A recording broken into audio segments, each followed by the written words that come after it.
Ow, ow, ow. When did I do that? Ow, I feel like I just slammed my knuckles in the metal. And it really hurts, but I didn't just do that.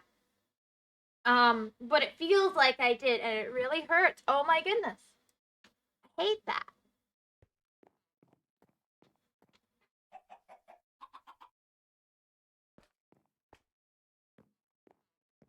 So, something I want to be doing is listening to music, and, like, okay, it's a little laggy today, but that's nothing unbearable.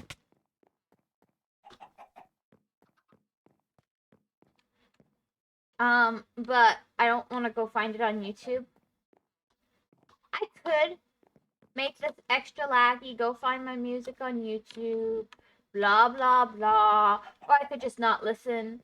Or I could play it on my phone. I have options here. But I do want to work on my tree today. And of course, Faye will be helping me. So I kind of want another branch here, here, and I want to move, actually, I want to move this branch. Oops.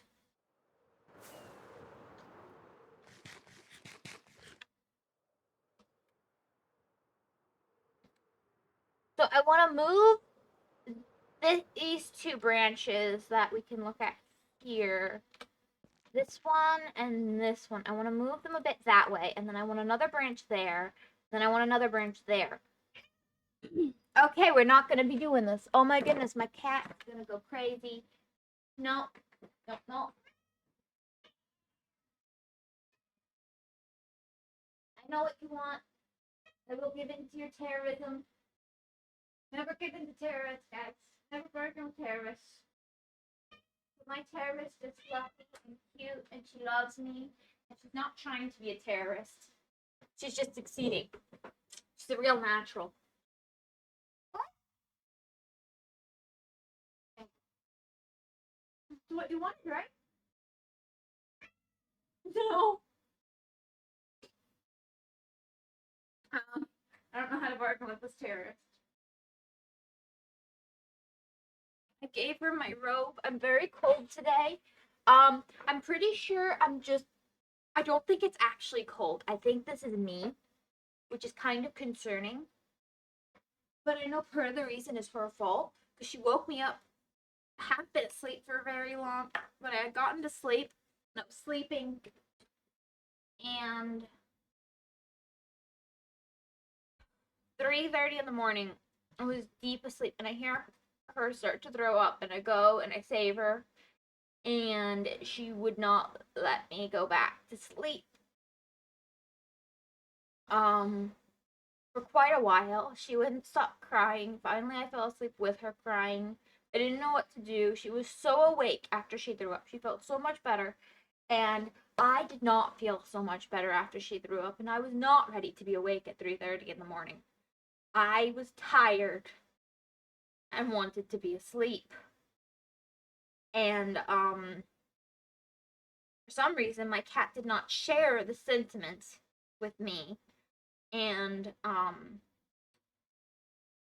still tired and kind of want to be asleep because my cat, as we all know, was bound to happen, had tummy issues and decided to wake me up for her tummy issues, which I'm thankful for, because if she had woken me up, I'd be cleaning out her crate.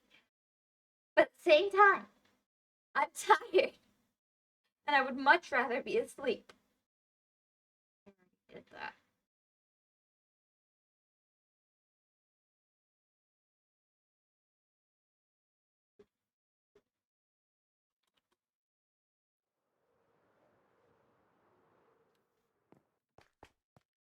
So, things I need for this is a lot of warped wood. And so, I think what I'm gonna do, if I can find some mushrooms, I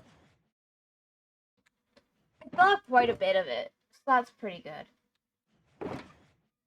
Really, all I need is, oh my god, that's some scary sounds behind me. Those are scary sounds behind me. Please, no, stop torturing me. Please.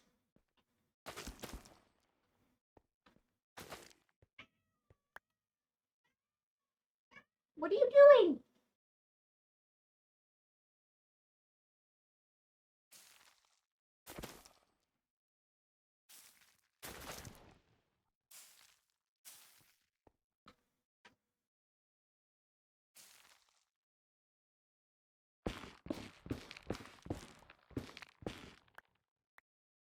Really loud in the ears now.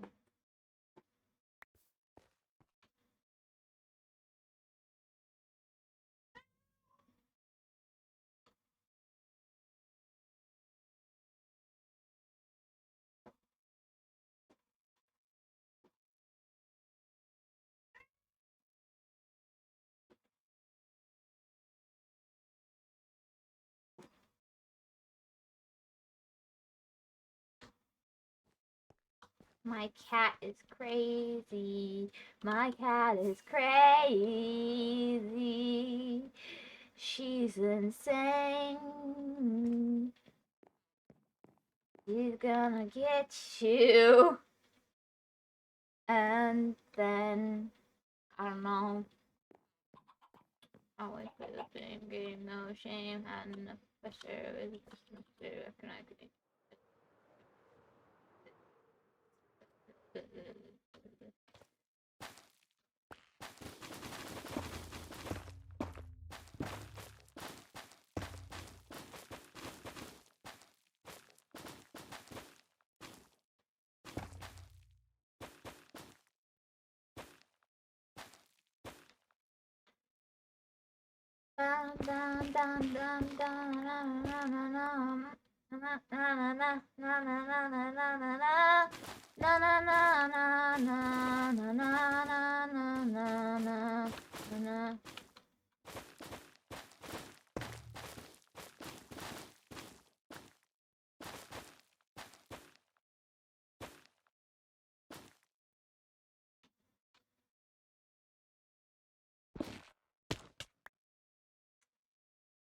Ah, it works.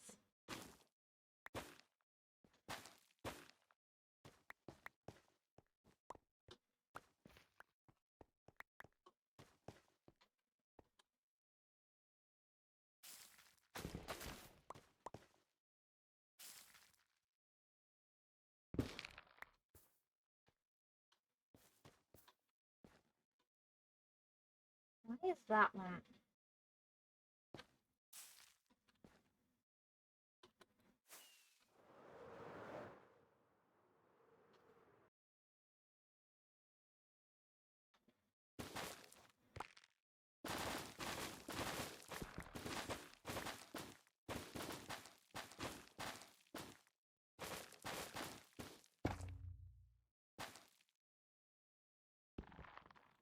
Uh,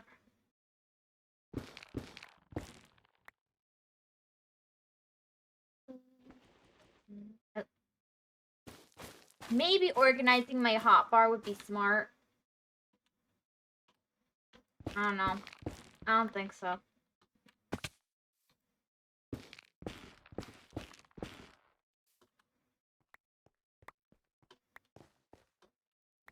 Hear chaos. No, no, no!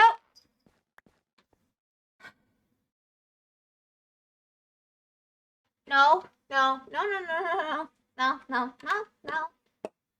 Not. Yeah, no, let's not. Let's not do that again. That was scary.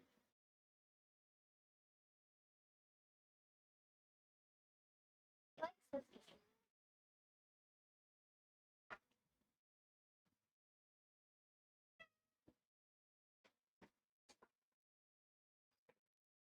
Here, you can sit like this with me, and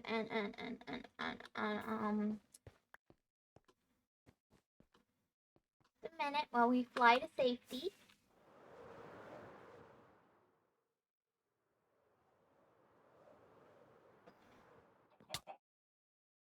And then we do this, and I'll be right back, guys.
I'm sorry, I had to deal with my cat who lost her mind and decided chaos is going to reign. I'm so tired.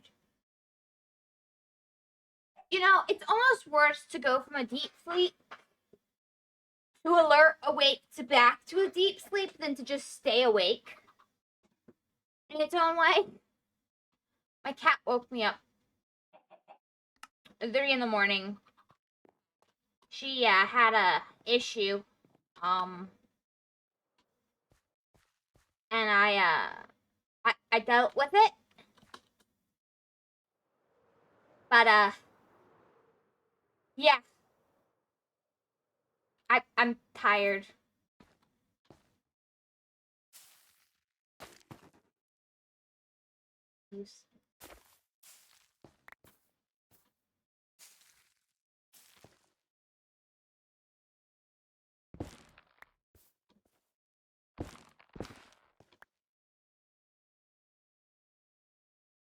My sleep wasn't that good either, and also my sister got woken up by a roach falling on her hair. Can your sister not handle roaches? I mean, falling in the hair will wake up anybody, don't get me wrong. But, like, my sister can't handle roaches at all. She sees a dead one, she can't handle it.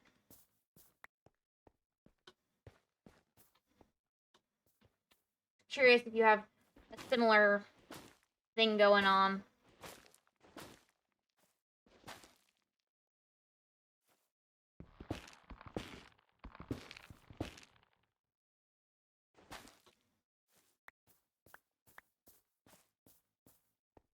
I should have shifted, that would work.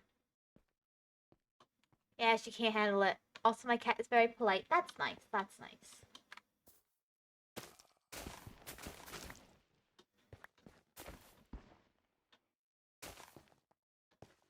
That's lovely.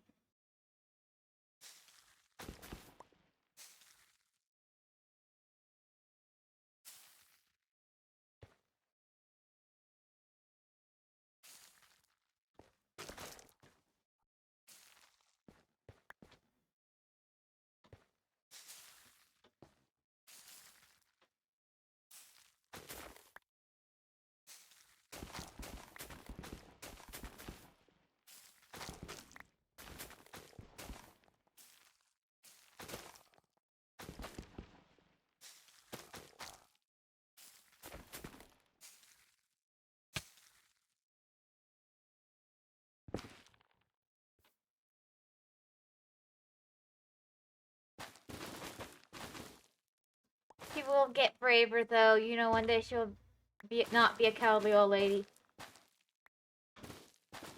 You know, we'll see. I just want to meet a guy who can handle spiders for me personally. That's my solution to my problem. If I end up with an arachnophobic husband, I think we're both, you know, a lost cause. You know, like, it's not so bad, but it's not like, yeah. But I probably will be a cowardly old lady by those standards. I admit it. But yeah, having anything fall into your hair while you sleep is extremely upsetting as well, so I get it.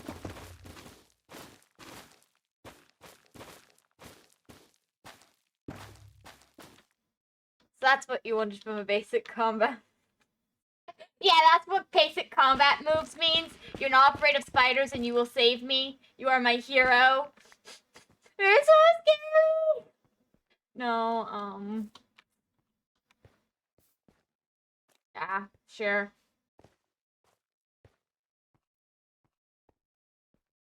Moveset, yeah. Yeah, sure, let's go with that. That's what that means.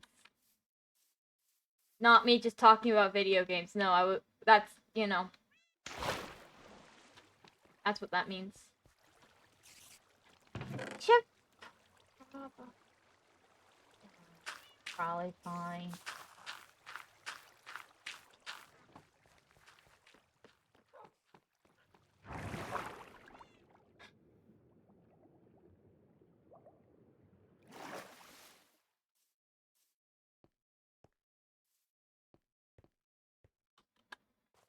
I get it. It's scary, but like if both of us are scared, it's not going anywhere. I don't want to be with I don't want to be stuck in a deadlock with a dead spider if I can help it, you know? Um that's just too pathetic. But I'm getting to the point where I can sometimes deal with the dead ones, so, you know, there's that.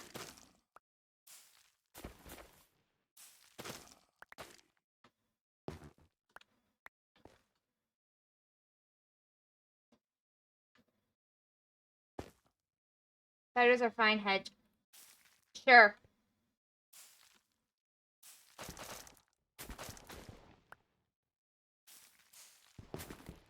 Crap. Oh, I didn't mean to do that. Okay, let's just head up and sleep. Just like my sister with roaches, she's getting to the point where she could pick one up. Yeah, I can't pick up one that's alive, though. Like, I'm to the point where I can sometimes deal with the dead ones. Like, maybe 30% of the time from 0. So, you know, that's a big improvement. Yeah. You're getting there faster than her. Yeah, I do have problems with roaches, kind of. Like, in that I just find them very gross. But, like, I don't have this fear of roaches. Like,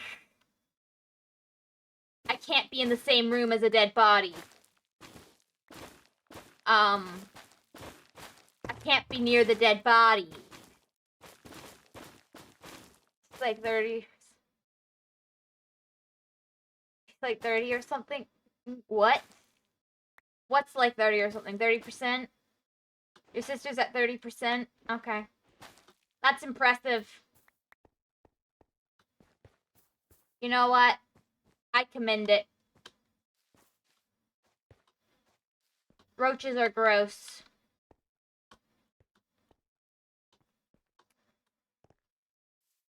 I do have trouble killing them because they kind of make me feel sick when I look at them. I think they're supposed to look gross, and that's part of their defense mechanisms. Because otherwise, why would so many people find them difficult to look at? Oh!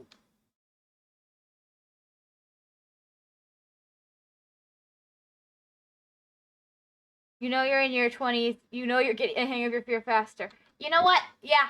Yeah.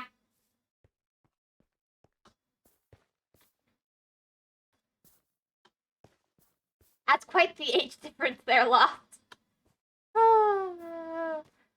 Are you sure your sister's okay with you sharing that for her? Just asking. Just make it a point. You might be getting yourself in trouble. Just saying.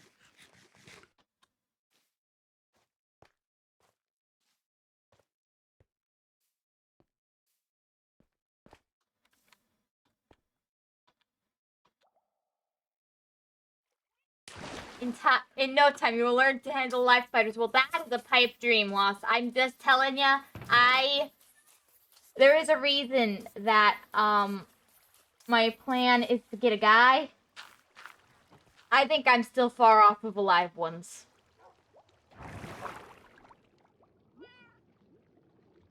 I don't think she cares. She's throwing out more things publicly than I ever would. You know, the thing is, though, girls get very sensitive about age.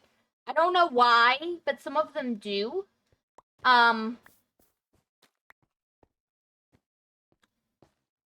So I would be careful with that one if I was you. But you know, you can take a bet. You can take a risk. Um, I'm just the streamer. I don't know anything.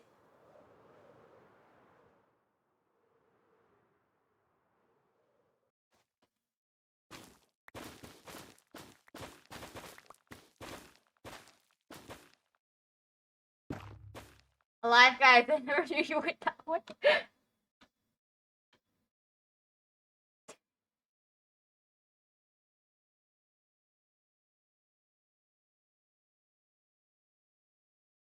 didn't need that information, but you know, good for her. I'm not reading that out loud. That's just nope. That's impressive.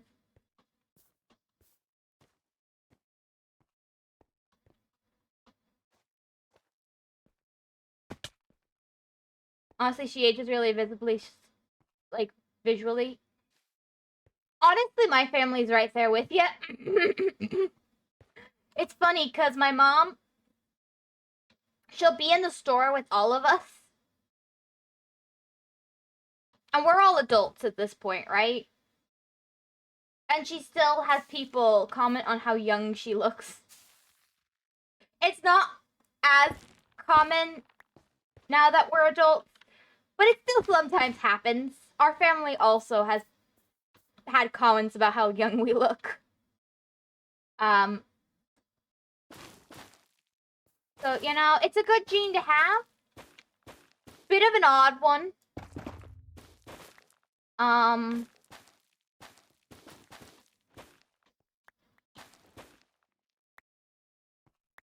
mom kind of thinks it's ridiculous when she's walking through the store with clearly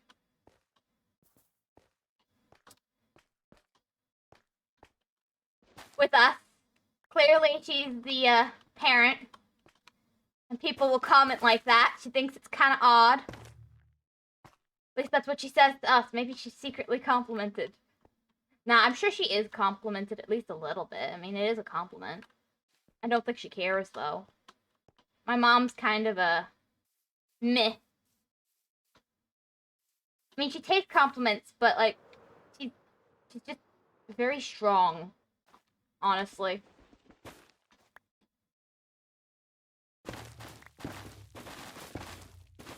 Doesn't really care what other people think.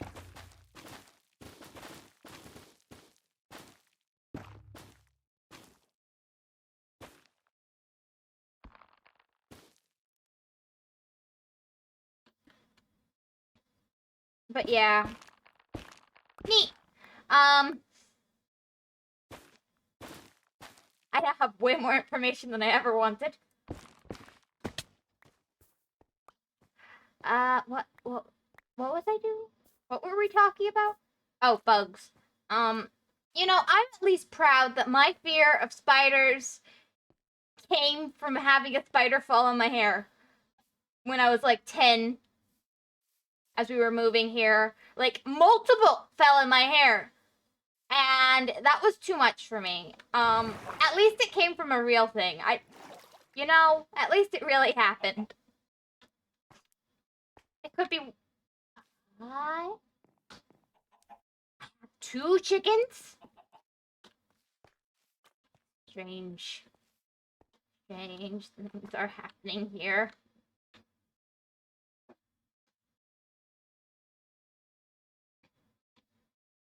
So poor.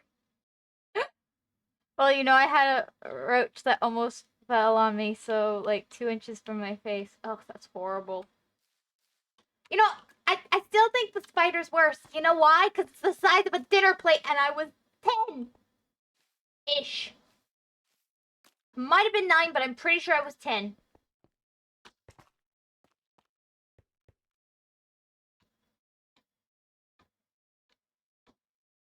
Samuel, you could have gotten a pet. No. It's scary. It really was like the size of a dinner plate, Lost. I'm not actually exaggerating that. I know it sounds like an exaggeration. It's honestly not.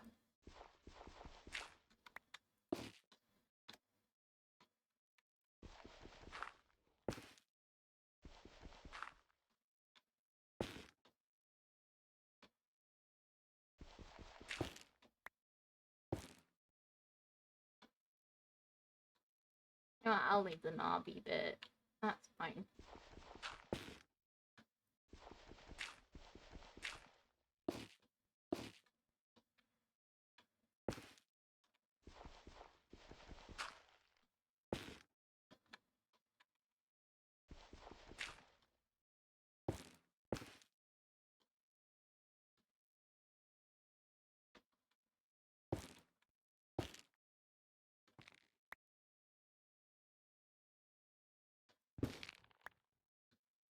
There.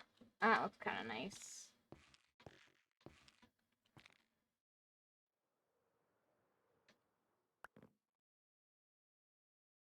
You know, there was also a time a roach fell on me too. Like I said, I think honestly, personally, I think as horrible as having roaches fall on you is, having a spider the size of a dinner plate fall on your head, I think is a reasonable reason to end up with a small case of arachnophobia. I'm not saying other people can't get through it without a reason or whatever, or they without gaining the disadvantage debuff, whatever. But I'm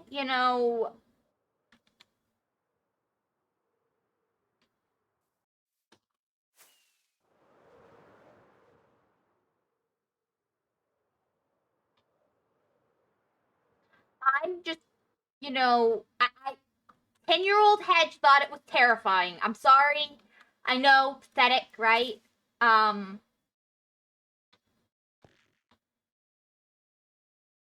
Is there something I can just throw from my inventory? Not really. And then I don't really want to lose moss.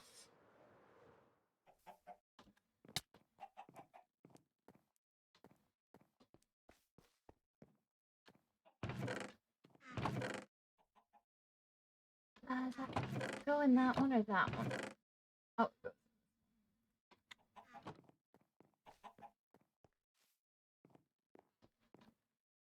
Anyway, let me talk about something that actually gave me a debuff. Here, dogs. Oh.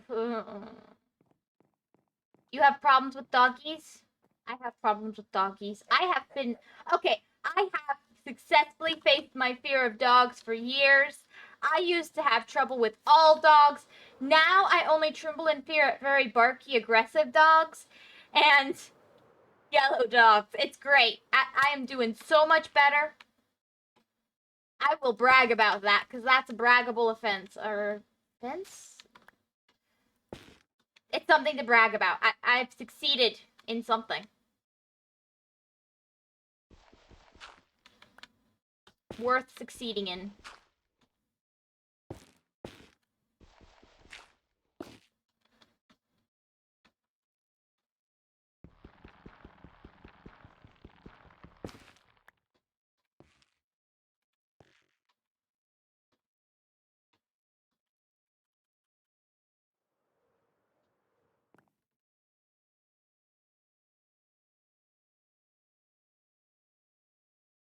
Well, I have to deal with dog daily now, so I had to get used to it and tolerate. But before we had a dog, I did not like being around them at all. Fair. Dogs are so sweet, but I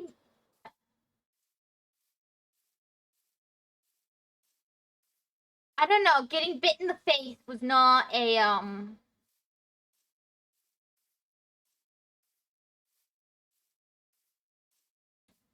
it was not a situation that like helped me like dogs. I think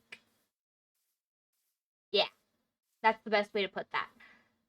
Like I had a scar until like 3, 4 years ago, right near my right eye where I had the bite. It was a really small one and it ended up fading over the years, which is why I don't have it anymore. I think it was my right eye. I'm not great at left and right, but I'm pretty sure it was my right eye. Traumatized you and made you like this.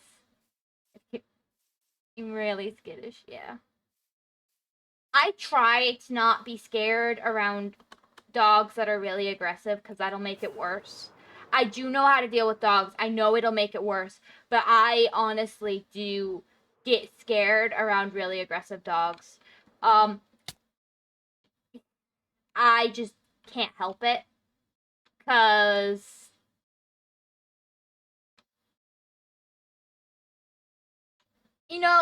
getting bit in the face was traumatizing. Actually, I think it might not have been the first time I got bit by a dog. Like, I don't remember any of the other times because they weren't important. But, like, Dogs have never really been my biggest fan. I guess they sensed the wolf in me. The wolf. They were intimidated by my greatness.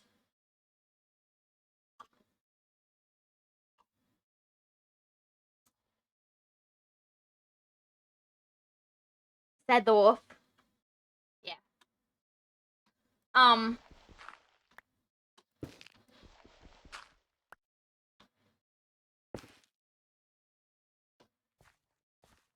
So I think I actually have been bitten by some of the smaller dogs in our area before. I don't really remember. It wasn't important to me.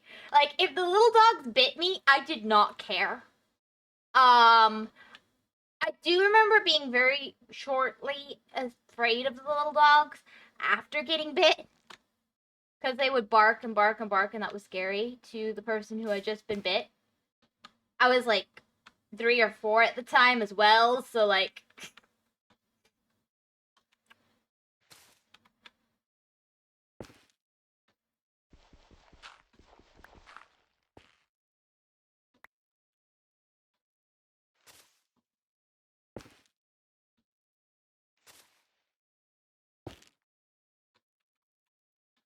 Do I wanna?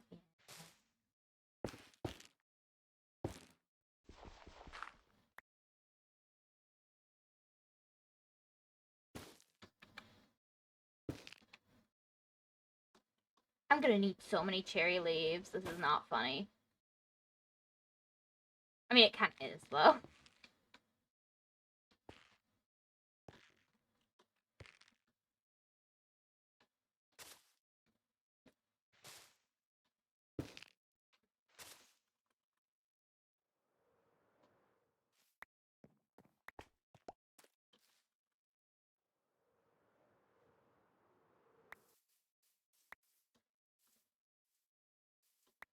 Traumatized and now barks randomly.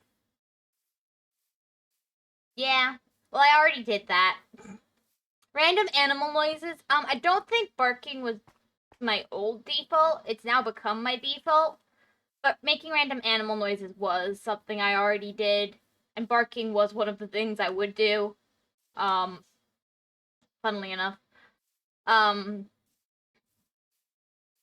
though it wasn't really my main one. I don't remember what my main one was. It kind of, I think it.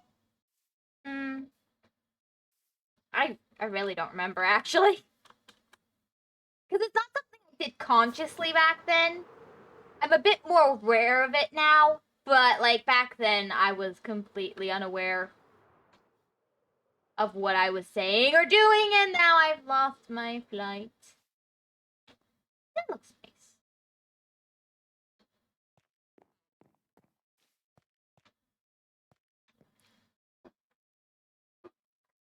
The bite of '07 changed her default? No, it did not. That was years later that I changed.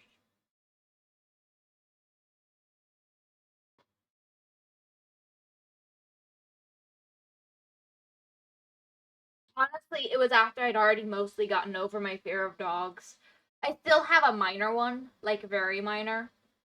Um, it was pretty severe at one point, but as I've grown, I've gotten it better. After the 100th dog bear, I haven't been bitten as far as I remember since. Thank you. I've been very careful. I'm at least not bad enough that I remember. Like, if I've been bitten since, I really honestly don't remember. But I stay away from the dog's mouths if they're acting aggressive. I do. I run. I don't run exactly, but I stay away. I try and use other people as shields. I do not get close to a dog that is acting aggressive. I will use my family and friends as shields. Thank you very much. Lost if we are ever in a situation where there is an aggressive dog nearby. I will stand behind you. I mean, I'm just warning you. Even if it's in a video game, I might stand behind you. I'm just letting you know. You will die first. I will let you die first. I will not save you. I'll throw you in front, don't worry. No, you won't. Don't worry, Lost. You will not be throwing me in front. I will not be taking this hit. It's not happening. You will take this hit.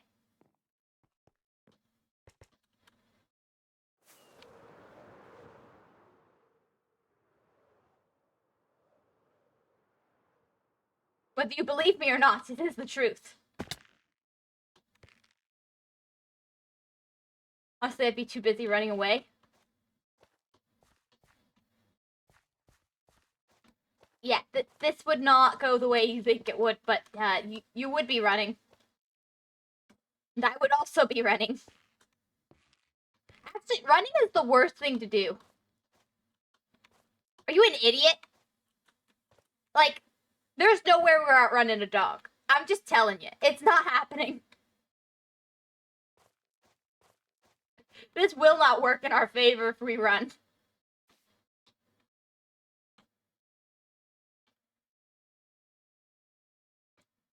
Yeah. Okay, good to know you're an idiot. Well, it depends on the location and setting. If I have a giant stick, I don't have a giant stick, then you know. We're both dead. Well, I guess it'll be a fight for who's better at pushing the other person into the dog's mouth first for survival. Who's better at using meat shields? We'll see. We'll see.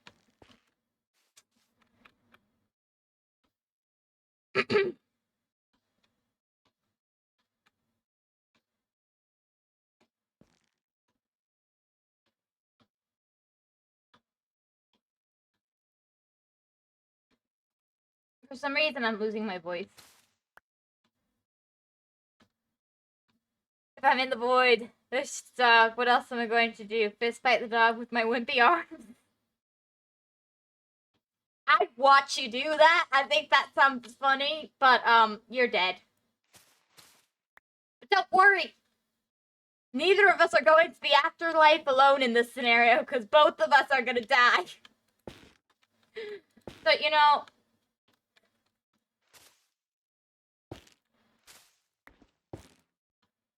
it's all good.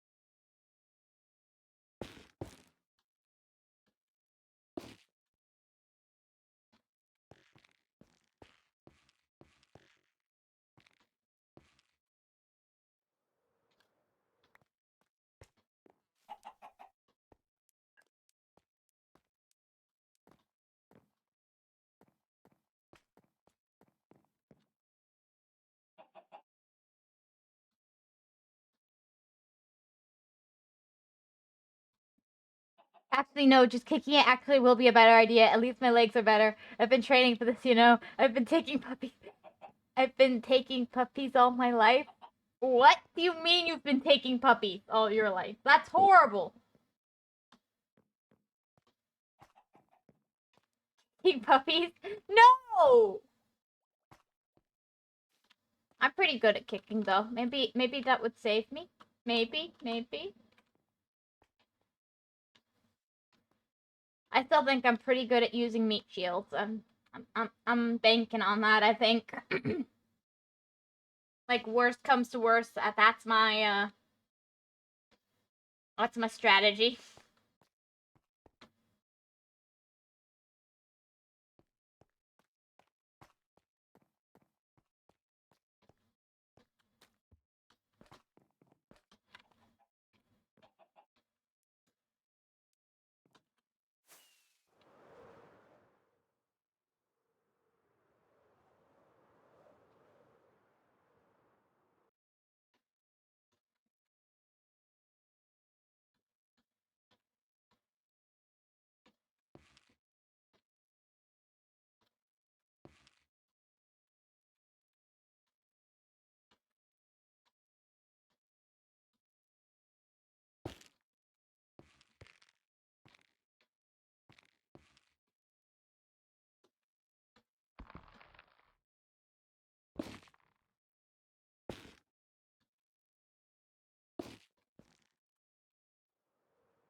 Oh, so we have aggressive dogs in the neighborhood, and my sister kind of just beat them up with a stick. My sister is a good shield.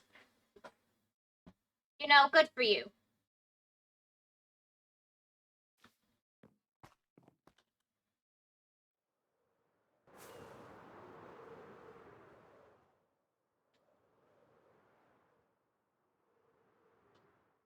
I don't think my sister would make a terribly great shield. Unless she has a gun. Then I think she'd make a pretty good shield. Actually, she's got pretty good aim with a gun.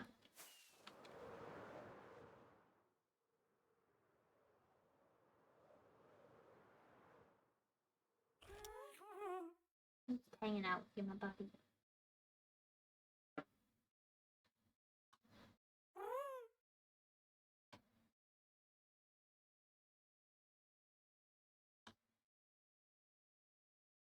Oh, wait.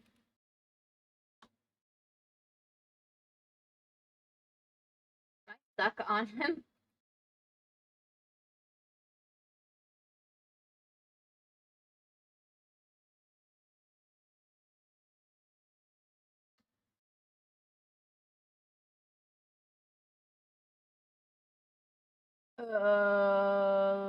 It's...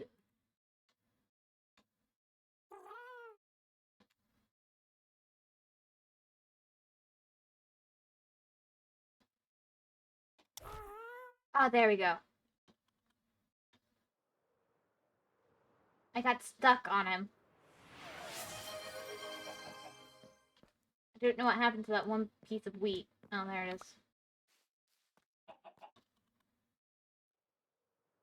What about your bro? He'd fight it for me. Probably, maybe, if I'm, really in trouble. He's a good hero. I think he could take a dog. But, I would feel bad making my bro save me, maybe. Maybe. I wouldn't want him to get hurt, He might be a good shield.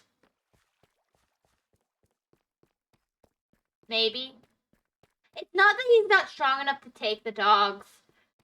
I just don't know if I'd be willing to do that.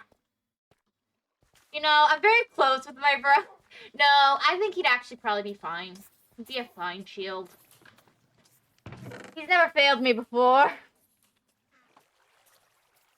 The comparison. Which sibling do you really love, Hedge? Which one are you willing to sacrifice? Hmm.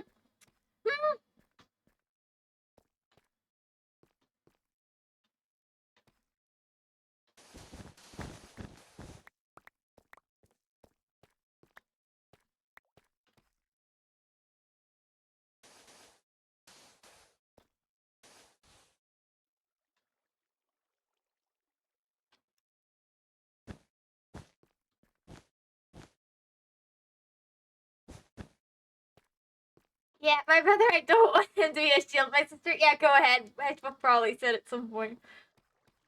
Not really. Honestly, I've used them both as shields, to be honest. It's never amounted to anything.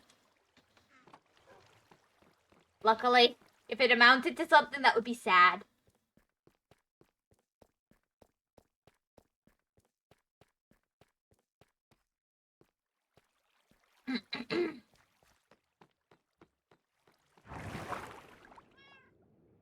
Yeah.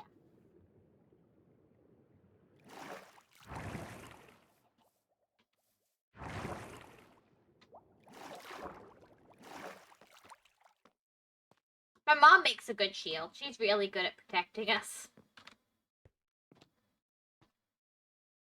My mom's really brave. She always protects me from the scary things and saves me.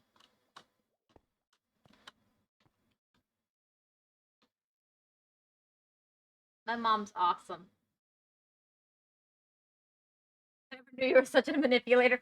It's not manipulation if you tell them you're using them as a shield, is it? Just go, I am scared. You are my shield. Protect me. It's not manipulation. Um, it's not. It is begging for help and hiding behind somebody. Um, very good at hiding behind somebody.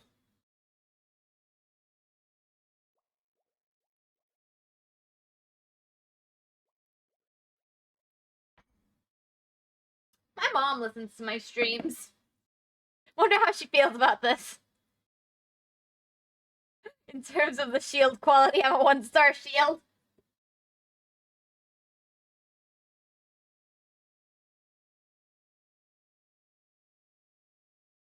Fair, fair. Thing is, my brother and sister, animals love them. I don't know why, but this really bugged me when I was little. Most animals really hate me. Like, a lot of animals really, really hate me for no real reason. I'll do nothing and they'll dislike me. I guess there's something about my smell.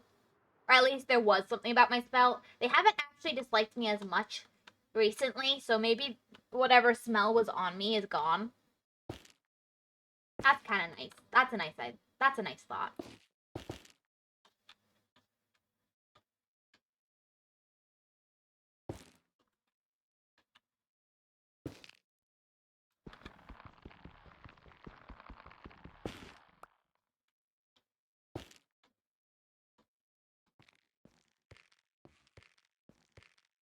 I do like that better. Let me take out the blue. I might still work in some moss into this tree because I actually like the moss in the tree, but I'm gonna do it purposefully, not just randomly. Maybe. Maybe. Maybe I'll just do it randomly. I don't know. I guess I haven't fully decided yet.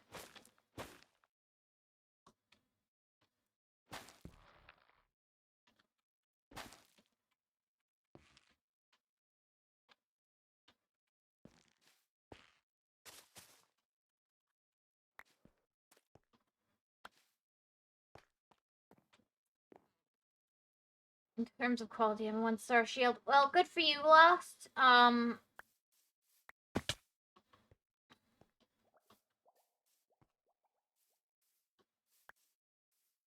probably, you know what? I'll be generous. I might be a 2-star shield. I'll at least kick the thing coming at me to kill me. I will at least instinctively, like, hit and kick it. Can't say I'll successfully block it for very long, but you know, I'll attack back. I have more flesh, so I could be a 2-star shield. Well, I don't have a lot of flesh either. I'm very, small. I don't have a lot of, and I'm pretty skinny. So I could delay. But, you know, I would say I can kick and hit pretty good. So I might have a shot for, like, an extra minute.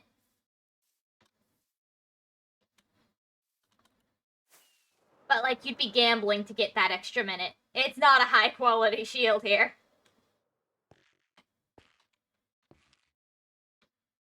But at least I'm getting there, you know. I'm up to almost average weight. Oh my goodness! That's actually really impressive. I commend you. I mean, it's not super impressive once you reach a certain age. Oh, that's so cool! But, you know, at our age of 20 and 21, that is impressive. I commend you. You worked hard. Or you just sat still and did nothing. One or the other. You know, I'll commend you on working hard for a better weight. I'm gonna pretend that, you know, it's definitely that one that's happened.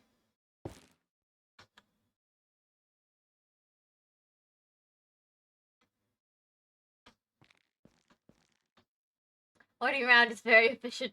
I know, right? But we're pretending you worked hard for it.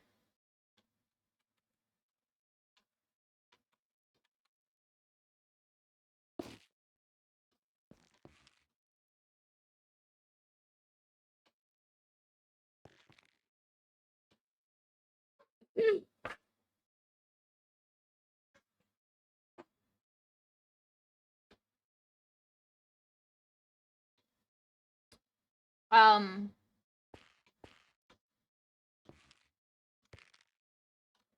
yeah.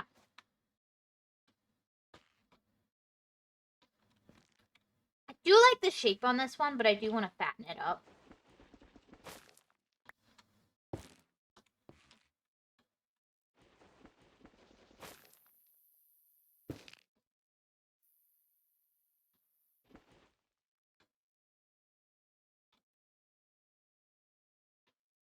I'm not sure how I want to fatten it up.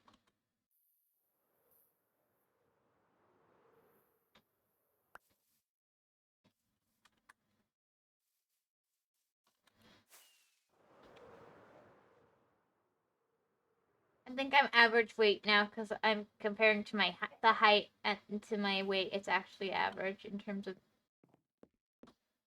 something. Good for you. I don't actually know for me where I'm at.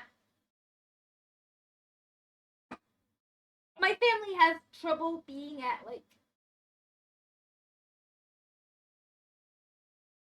normal weights that are healthy. Like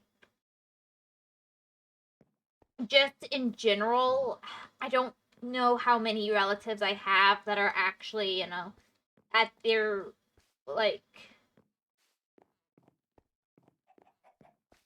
just there's a lot of people in my family who tend to be over or under purse for my family from what I know. So, it's a hard thing to get average. Good job. Anyways, it's time for me to do more cardio before my metabolism decides to die at some point. Yeah, that sounds like a good idea. Yeah. I I I should walk around and exercise more. But then I have to leave my house. And I don't like going outside. Any suggestions so that I can, get healthy and stay indoors all day?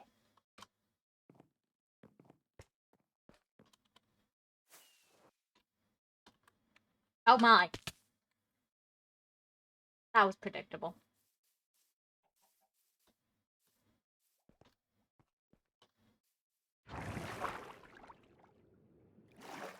Start running in place for an hour or start running in circles. Well, I kind of do the latter. Running in place for an hour is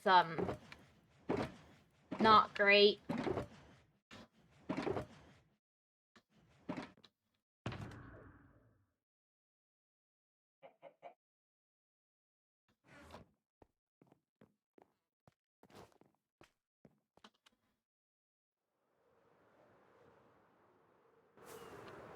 You know what the worst is?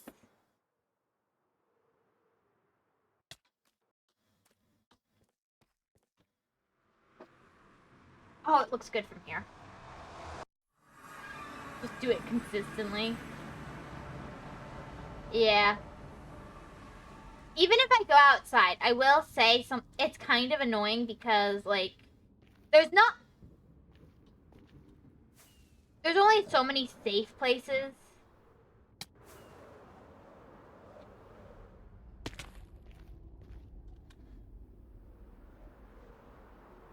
to go for a walk.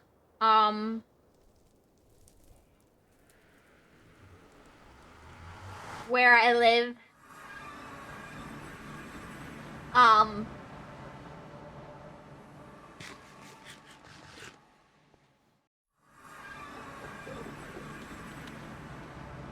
so I just end up walking back and forth in a more or less straight line. And it gets really boring really fast.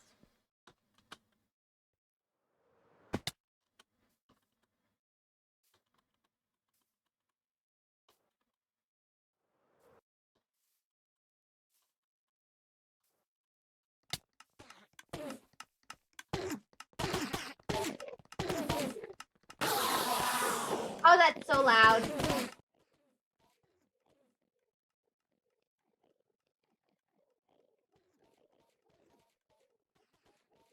You see, what I do is watch anime. Interesting solution.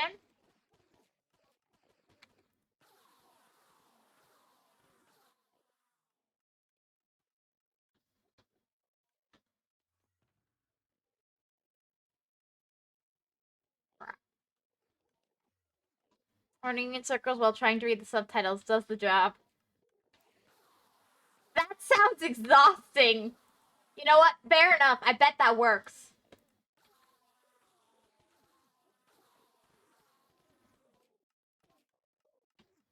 I'd be willing to bet that works.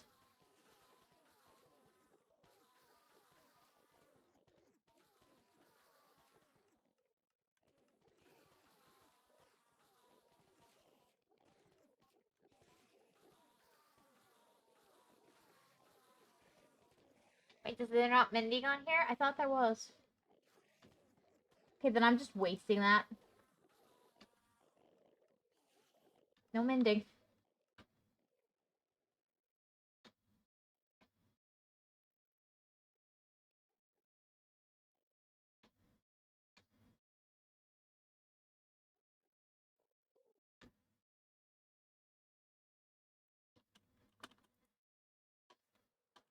Ooh, that could have been bad. Honestly, it is enjoyable. I'm probably going to do that later today. Although I'm not as consistent as I should be. I think I get sick. Motion sickness. I've never suffered from motion sickness, but like in the last few years, I've started suffering from motion sickness, and I hate it. Actually, I have suffered. That's wrong. I have suffered from motion sickness in the past. It's just not very common. I've only suffered from motion sickness in the past, really, from buses. I went on a bus once for a field trip. Oh my goodness, it made me so sick. It's the tumor. No, it's not. It's probably because most of the things causing me motion sickness are things that are more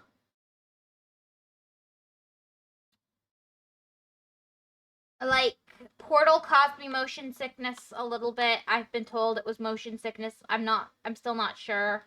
Um Anything that's messing up my equilibrium is kind of causing me motion sickness.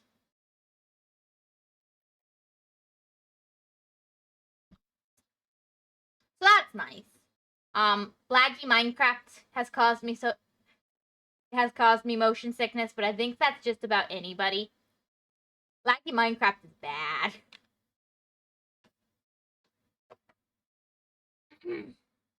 Maybe it's time for you to train yourself to get a tolerance and start spinning in your chair. I'm actually not gonna get sick doing that. Ironically, that will not make me sick. But I'm not supposed to spin this chair because it's bad for it. This is a dumpster dived chair. It's not one that we're really supposed to be spinning. Now, I could be more responsible and keep working on my tree. It looks really good so far.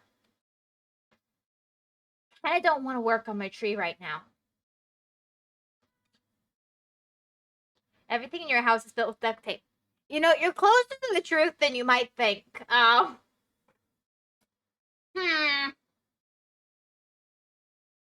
cannot deny this accusation. It's glue. It's not glue, actually. No, duct tape's closer to the truth than glue.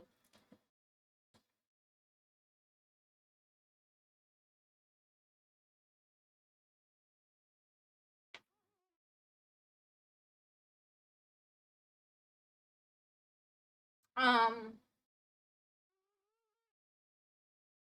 it's more like if the stuff gets stuck together and then you pray it doesn't unstick itself.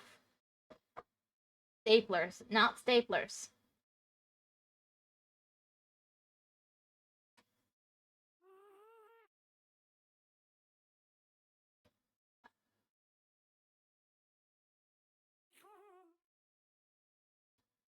I don't know. I'm feeling kind of done. Rope. Actually, some rope. Yeah, sometimes rope.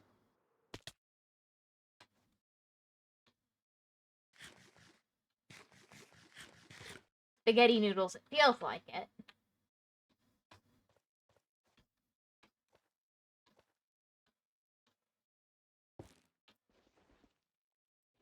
Gotta love, we turned this into a game.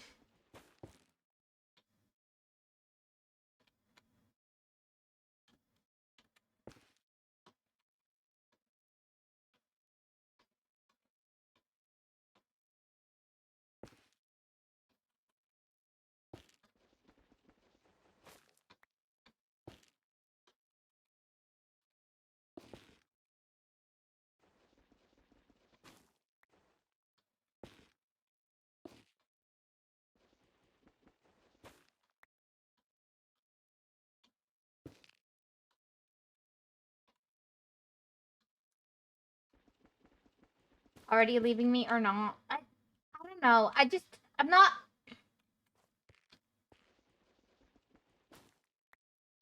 kind of feeling done, even though it's only been an hour, and I keep feeling this way recently. I don't know. I think what I need to do is sit down and I don't know. I'm getting, I think, a bit done with Minecraft. I enjoy it. It's a nice passive thing. But it's not like I have anything specific I want to do in Minecraft right now. As much as I like working on my fish and my trees, I just haven't been very inspired lately. And because of that, I keep working on them less and less. Which isn't a bad thing, but it's not a great thing either.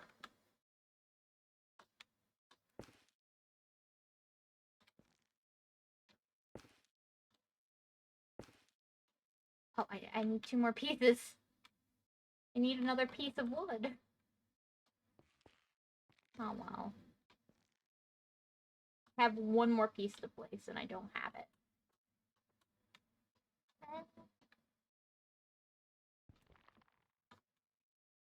Maybe I take... No, I like that spot there.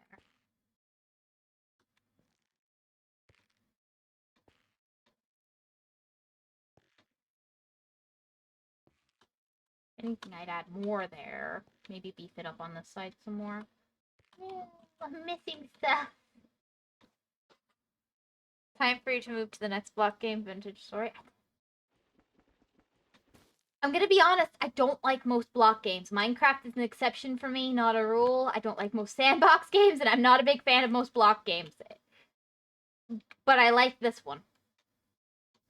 Which is kind of funny, because I don't like most of the other stuff in the genres that it's in. But I like Minecraft. And, I cannot tell you why.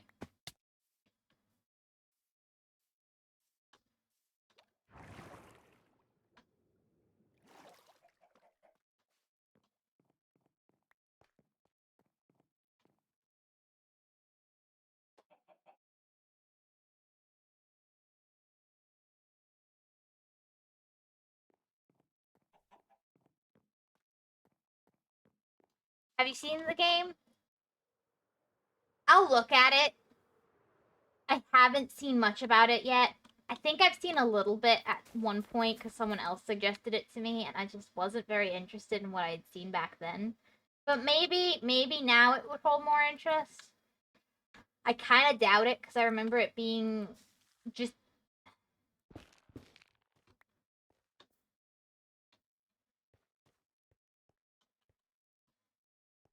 it didn't appeal.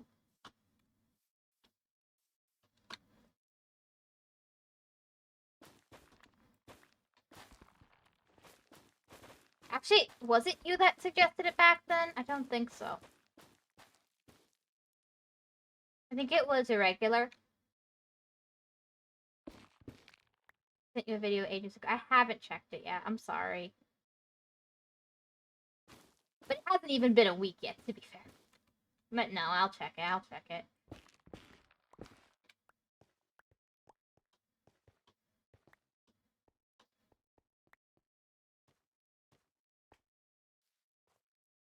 I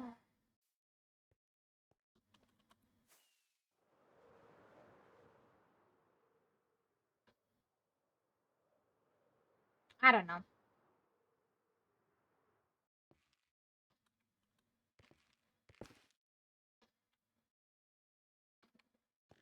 I'm gonna go back through and fix some of these spots that I don't like. I want to make this thicker.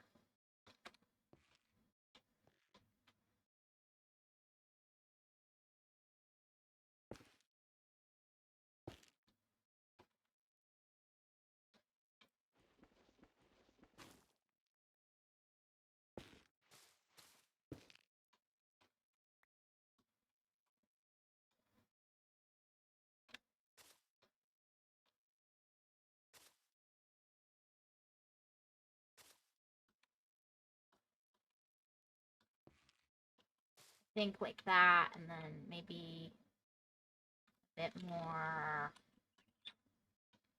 here.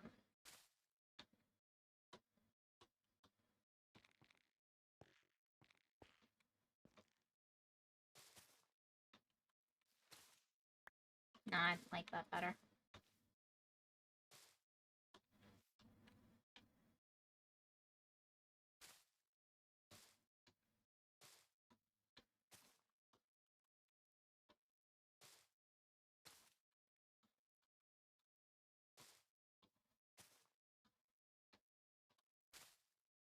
Something more like that, maybe.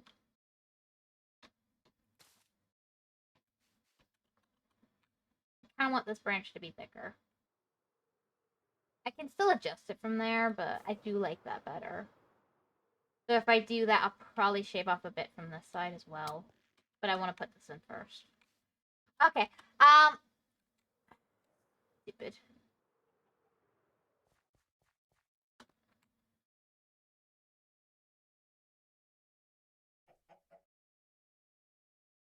But it's a bit of an acquired taste. I wouldn't say it's hard, just deep.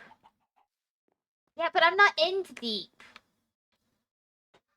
You know this about me. I like surface level stuff. Ah.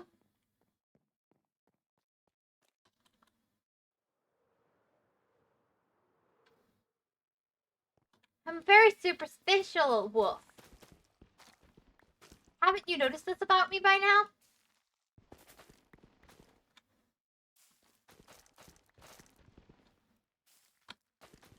Oh, I can't even grow it right now.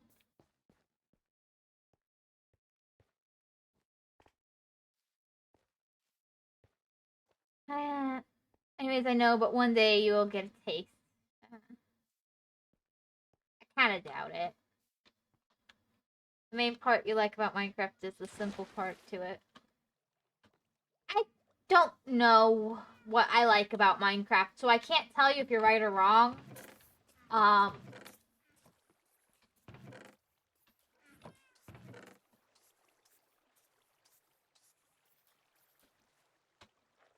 But I wouldn't say I think you're right. I don't think that's really it, but you know, we can go there and say that's what it is.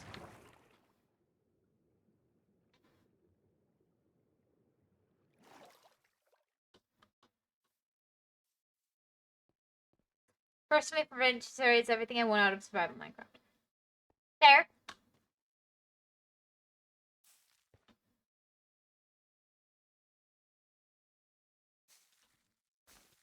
I can respect that and even understand it. Doesn't mean it will be for me.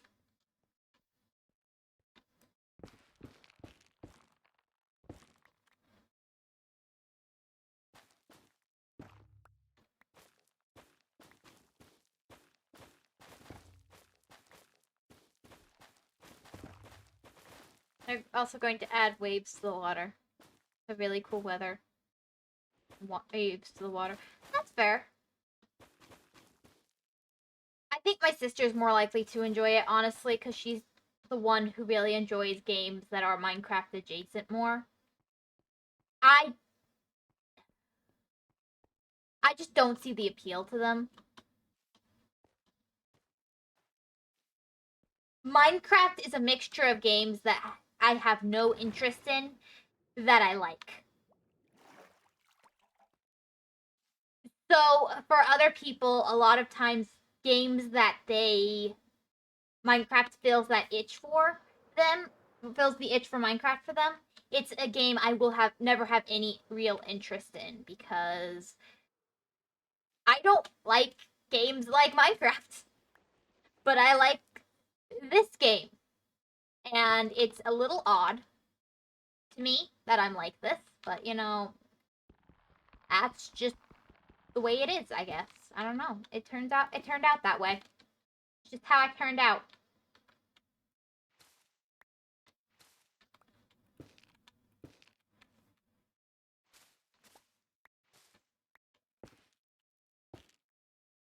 Oh. Yeah, that looks a bit better.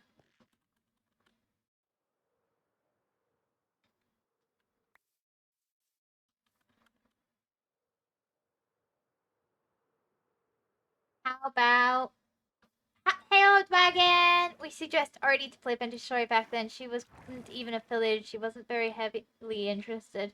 I know I talked about it with her. It's a really pretty game. Oh, that's nice.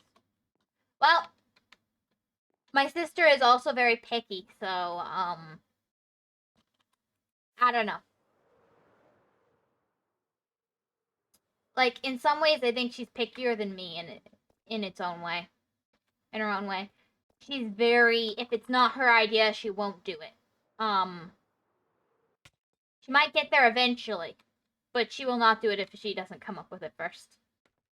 It's something she's a little bit guilty of.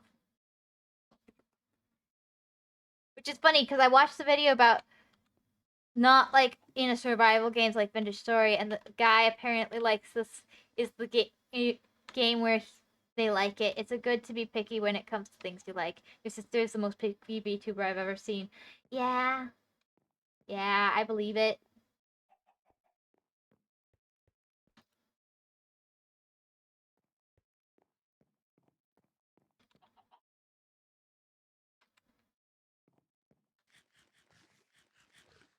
But I'm getting progress on my treat wagon. Isn't it pretty? And I've got, like, the old skull of a dragon over there. So your mom is the only chance we got at seeing Vintage Story in your household. Maybe. Yeah, it's the only chance unless I just get forcibly adopted. You forced yourself on our family. It's like, adopt me, whether you like it or not. Pew, pew, pew, pew. Definitely how it would go. Sound effects and everything.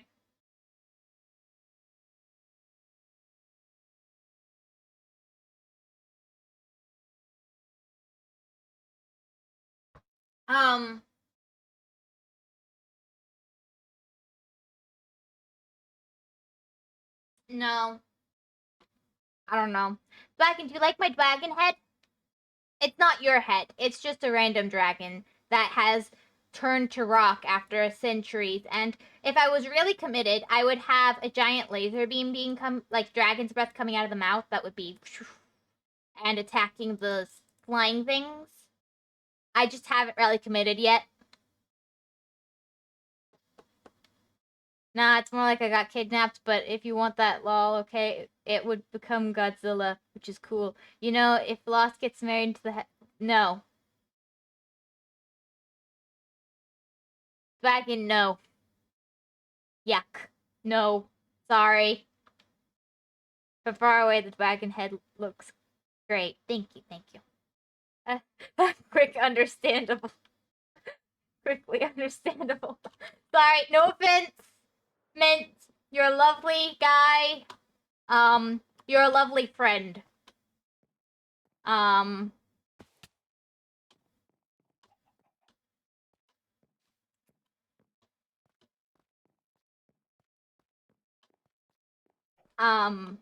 you're a lovely friend.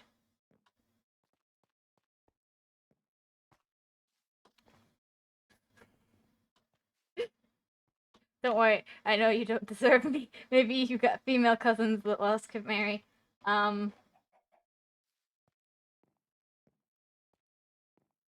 no. No, I would not wish that on Lost. I'm sorry. Lost is too good for her. No. Poor Lost. No, he deserves better. It would be painful for anyone involved.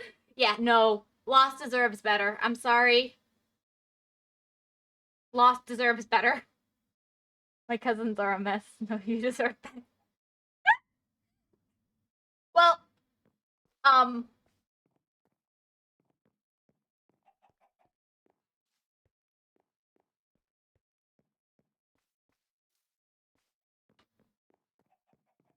yeah. Um,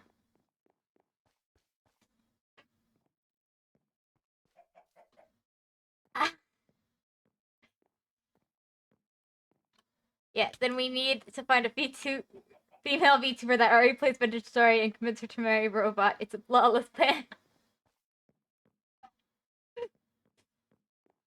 I'm just gonna say she better be pretty.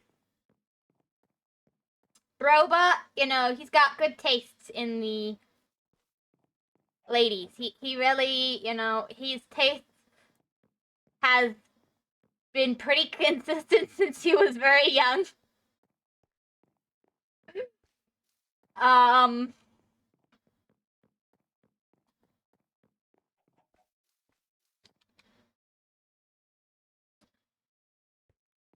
unless you want your brother to be abused by angry Latinas. No, my brother's too good. No, he deserves the best. My Broba deserves the best. Um,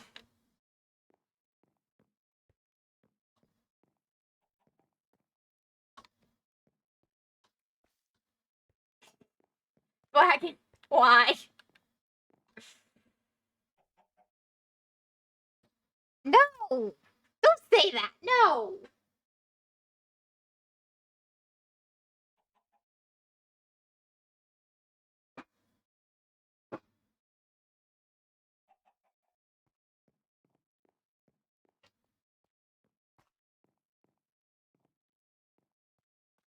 Okay.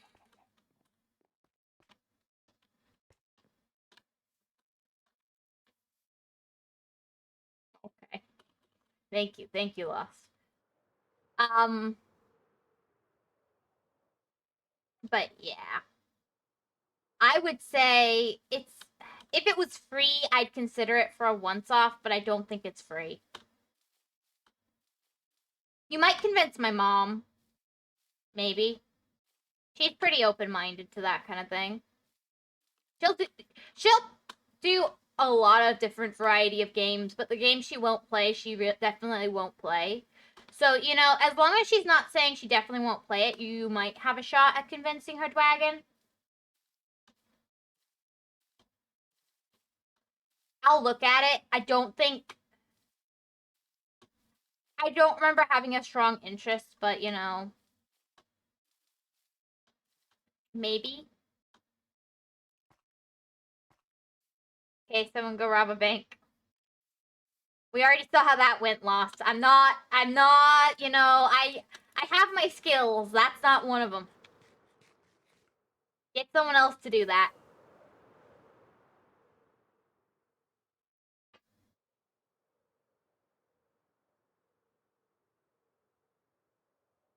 Yeah. Okay, go behind the courthouse bathroom and get some money now that's left over.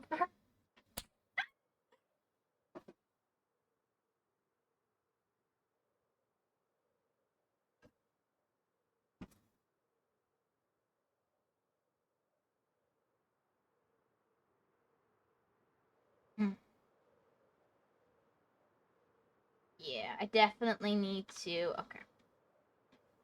I'm seeing what I need to work on with my tree is this half. And I need to work on that branch, but other than that, it's pretty good. The game is only $20 after all. You don't need to do much. There's always like control corruption going on around there too. No. I'll look at it, Lost, but I make no promises. I just heard a creeper. I'm sure I was hearing things. There should be no creepers up here. I'm gonna get blown up, guys.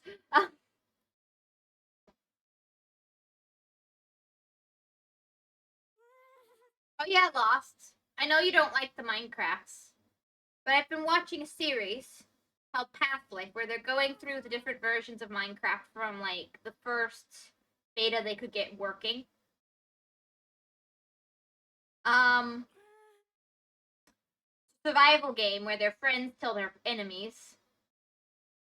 I was referring to Dragon stealing money. Ah, you see. But you know, you might like this season of the Life series. I think you'd appreciate the most recent episode. Um, just the very beginning when one of them he had a task. He had to kill somebody or he was gonna end up on his last life. He failed to kill anybody. It's quite pathetic. And it was how he made it to his last life was beautiful. I think you'd appreciate it. I'll see if I can find a good perspective that shows it, and I'll send it. Yeah, I can't move around too much. Can't rob a bank. Also, there is literally no banks in this town in the middle of nowhere. You know, Dragon. That's what they think. You can find a way. I believe in you. They'll never suspect you. Not even a courthouse to go to the bathroom of. Wow. Wow, Woss, wow.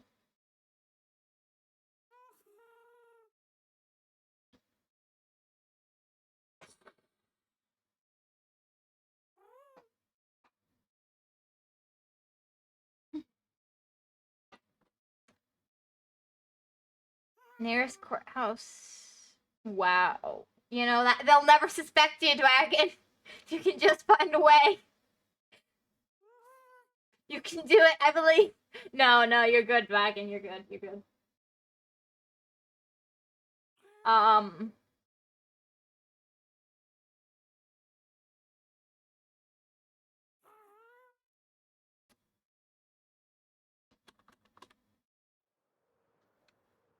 So I have a thought about this branch or these branches. I kind of want to move it more towards this branch, and then I want to shift another branch right about here, like in this space. And I think I'll fill out the tree more that way and give it a more full look. Because I feel like the tree feels a bit empty. And then this branch is probably the one I'm going to put the swing off of. So that's going to be fun to build. Swings aren't very fun to build in Minecraft, but I like swings, so I want one. But they're not very fun to build in Minecraft.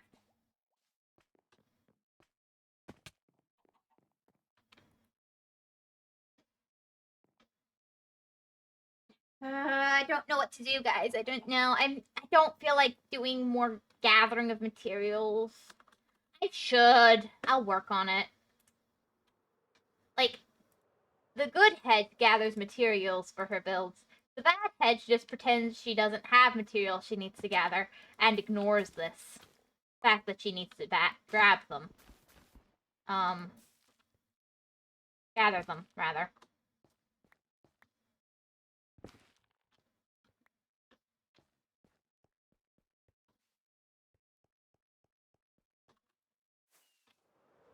This hedge is begrudgingly being a good hedge.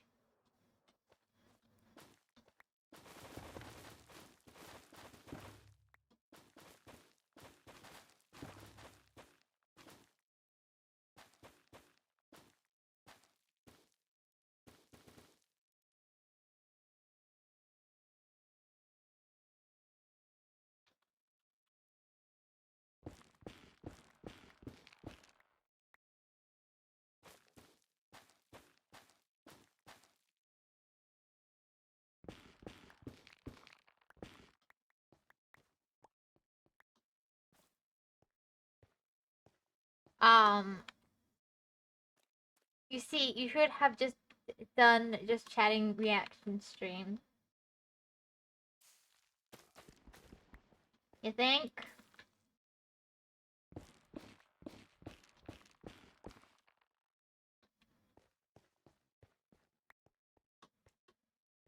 The thing is, I don't think I'd be very interesting to watch react to stuff. I mean, sure, I have some interesting reactions sometimes, but I don't know what I would even react to. Like, yeah, no, I don't know.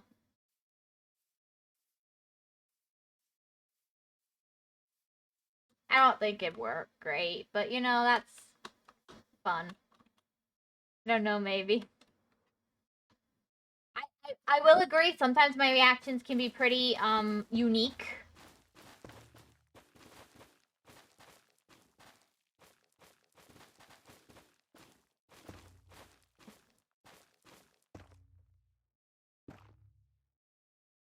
But I don't think they're what you're looking for.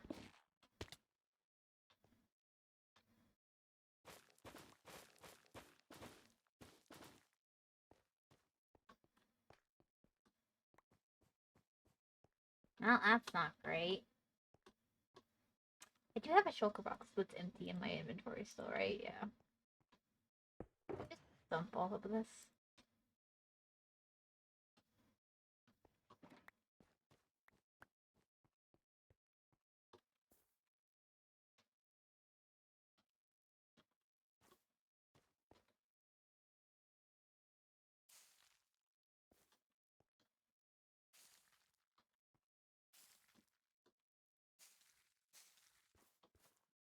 One of them will grow.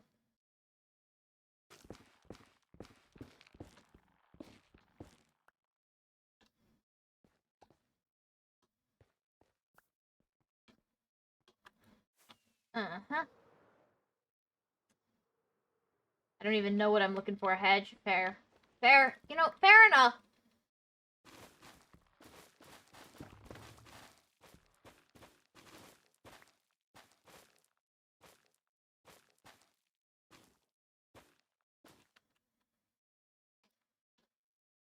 I guess I could watch Yu-Gi-Oh! With you guys. I mean, I'd definitely get claimed. But I would, you know. I'm sure my commentary would be, interesting to say the least. As long as, you know, interesting overlaps with, oh my goodness, this girl's obsessed. Could be fun for me. I'm not sure about for you guys. And I'm not sure I'd have enough commentary. I just like the series.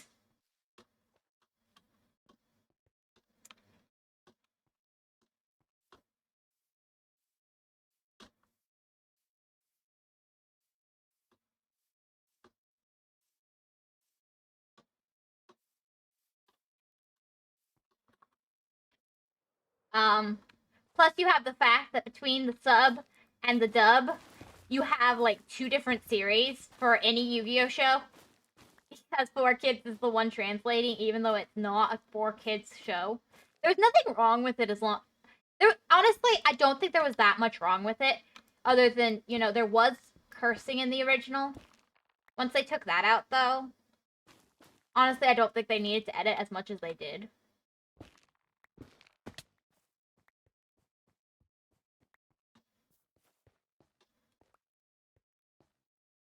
There was nothing too just straight up. Like, they weren't,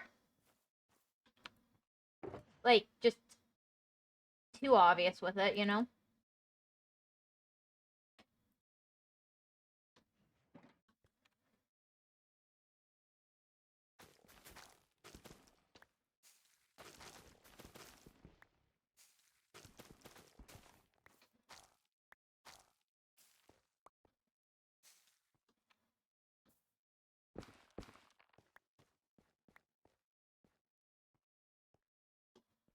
Who doesn't love an obsessive girl?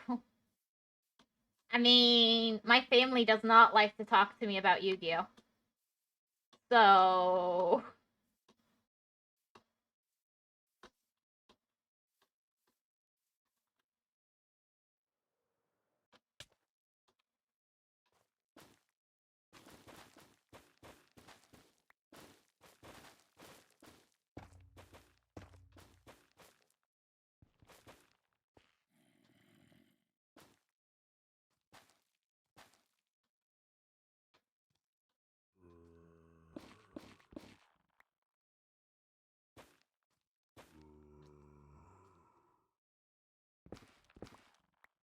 Do I have my bow on me? I do.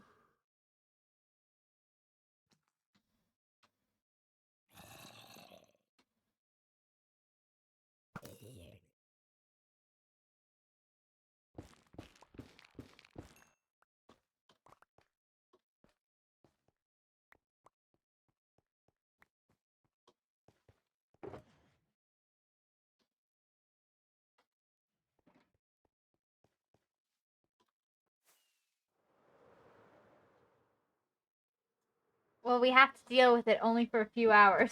True. You can turn me off. They can't. Um...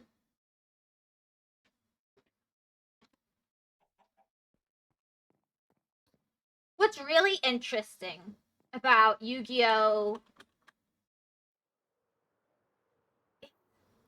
Okay, I'm not going there right now. But no, I would watch, Yu-Gi-Oh with you guys. That would be fun.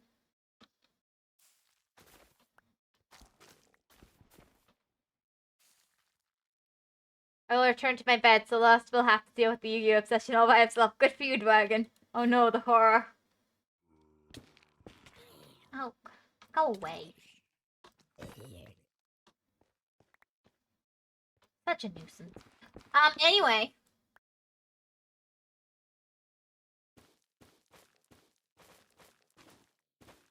Because, honestly, I would be interested to watch Season 0. Oops. Oh well. Wish you could turn down how much of the screen gets covered by the fire.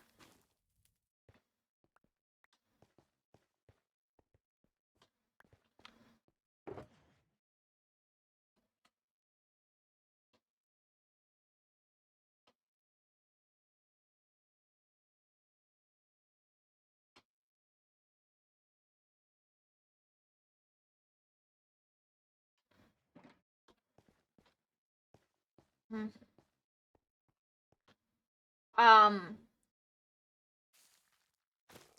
Not like I'm here to listen to her ramble. Yes, yes.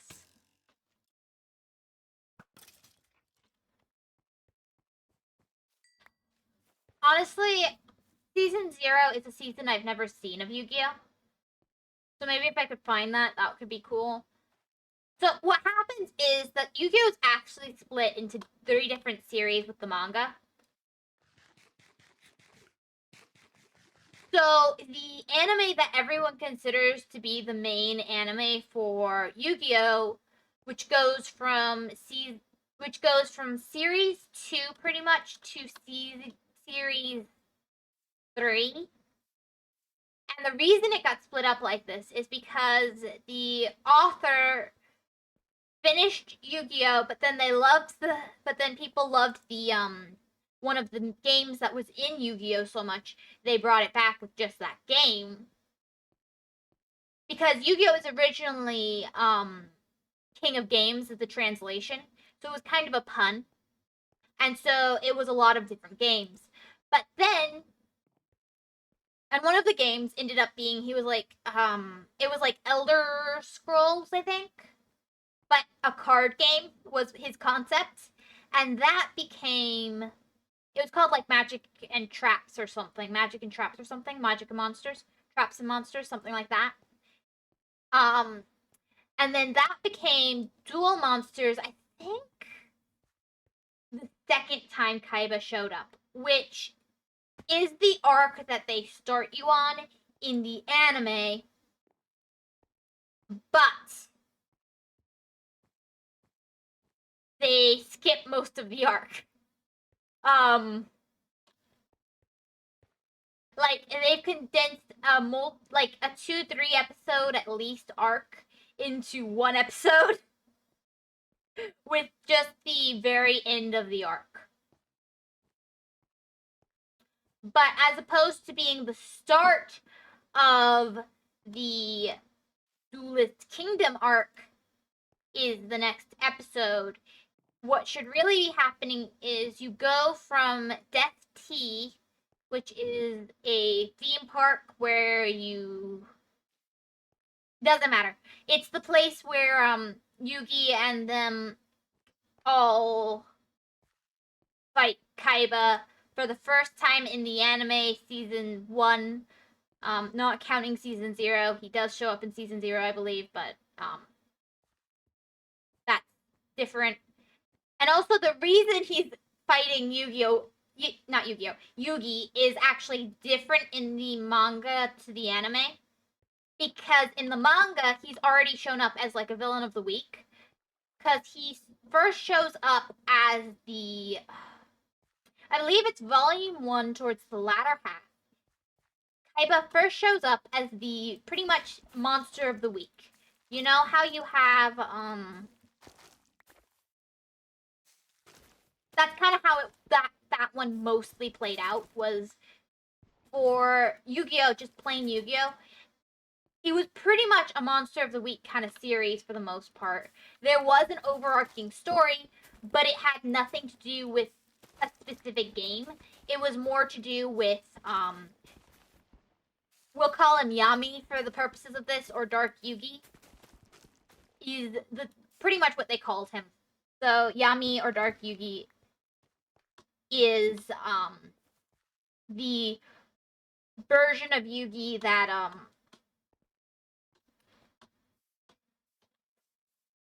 to keep it simple, he's the soul trapped within the Millennium Puzzle. Now, I have always felt like him and Yugi were actually the same person, but that's a little complicated to explain. But especially in the manga, it is, I feel, far more expressed that they are the same soul. It's just that they've ended up cut up weird, which makes sense if you look at the final arc, but not really before that point, how it fits together. But anyway, aside from personal opinions that most people, as far as I can tell, don't agree with, most people consider them separate. I think they're the same person, just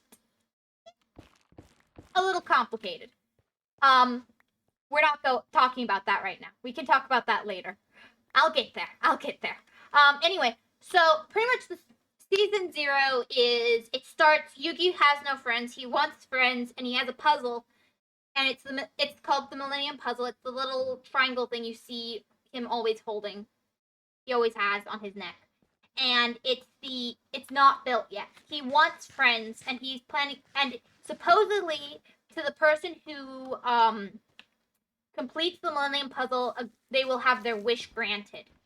Now, he gets super close to completing the puzzle, and Jonoichi, who's bullying him at the time, he's Joey Wheeler in the anime. Wow, the guy that I only know of would have been a nobody. I agree with. Yeah. Fair. But, so Jonoichi and Honda, who I think his name is Tyler in the anime, I'm not sure. Jonoichi is Joey in the anime, and for English. And then I think Honda is Tyler, but I never remember their English names. I only remember their Japanese ones, because in the anime, they have like no impression, and in the manga, they're actual characters. Like, they might as well be mobs in the anime. They're like the basic village NPCs that have like very little impression. I still liked their characters somewhat, but like there wasn't really anything there for the anime. But for the manga, they're actually really well written, and they're characters you can really, like. They're characters, that there's something there. So I guess that's why I remember their manga names better. For Anzu and Honda are a lot easier to remember by their names in the manga. I don't even remember Anzu's English name. So there you go. There's something there. Yeah, there's they're like actual characters instead of more caricatures. There's really their characters get kind of, in my opinion, butchered in the anime for Anzu and Honda, which is kind of sad because I actually do like their manga characters. But aside from that, so Jonoichi and Honda, actually all the characters kind of get butchered in the anime, but that's beside the point. That's normal. Anyway, so Honda and Jonoichi have both stolen a piece of the puzzle, and they've thrown it into the river. And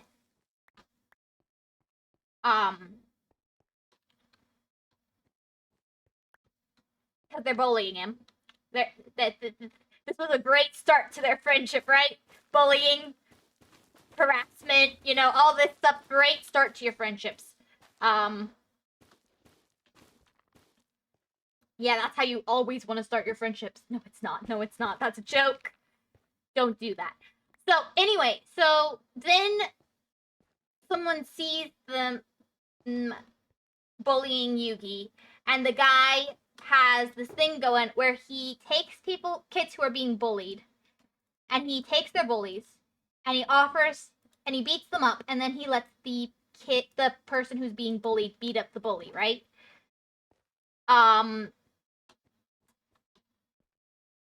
Which is just, it's a solution, but he also extorts money from both sides. He steals money from the person he beat up and the person who he's letting them get payback. That's what I would try to do. Yeah. Well, the person he will also beat that person up if they refuse to participate too.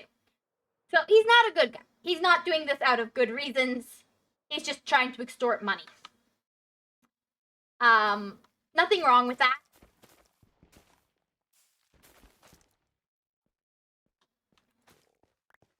But he is our villain of the week. So what happens is Yugi refuses, and he's like, no, this is wrong. Even if they're mean to me, it's not like it was ever anything serious. He's like, it's not that big of a deal. You shouldn't be doing this. And because of that, Jonomichi and Honda decide we were wrong. We're gonna fix this. We're gonna get back his puzzle piece. So Jonomichi literally jumps in the river and gets sick, getting back the puzzle piece, and then the puzzle is completed, right? They end up becoming friends over this, right? Because Yugi saved their lives even though they didn't deserve it, and they know they didn't deserve it, and they're like, okay, you're cool. You saved us. We're never doing that again. They learned their lesson the hard way. So you go through, and then you have Yami show up, and he deals with the other guy, in a very, he takes money, and they put their hand under the money. It's like $100 or something. It's a lot of money, but at the same time, yeah, it's just a lot of money. And they have their hands under the money, and they are stabbing the money with knives, and if they stab too deep, they will stab their hand. And if they cheat, they go to the Shadow Realm. So this was the game that Yami first showed up with. It's a great game. It's not extortion, right? That he is handling a service. It's not extortion. Why are they stabbing money, Professor Hedge? Because that was the game that Yami came up with. I'm still not entirely sure, but I mean, he agreed to the game. And they're supposed to pick up as much money with the knives as they can. But if they stab too deep, they will stab their hands. So the guy cheats, of course, because he doesn't want to stab his hand and he wants the money. So he ends up trapped in the Shadow Realm, kind of. Well, he ends up trapped in an illusion. Actually, the Shadow Realm wasn't as prevalent in the first arc. While there are shadow games, you don't actually have to send the person to the Shadow Realm with the shadow games. So usually what Yami Yugi would do is he would put them in some sort of illusion that was caused by their vice, so to speak. So in this case, his greed, he started seeing everything as money. And he was trapped in a world of money. So, like, really, really sweet. And then for another one, he was trying to... Of course, Yami Yugi does actually kill some people, but, that's beside the point. Only bad people. Anyway, the other one was there was a lady who was pretending to be really pretty, but she was actually just hiding. She was actually like extorting kids, and she was really not a nice lady. A lot of Monster of the Week stuff. She ended up having her face turn into puzzle pieces and fall apart and stuff. Only murderers and serial killers. He did kill.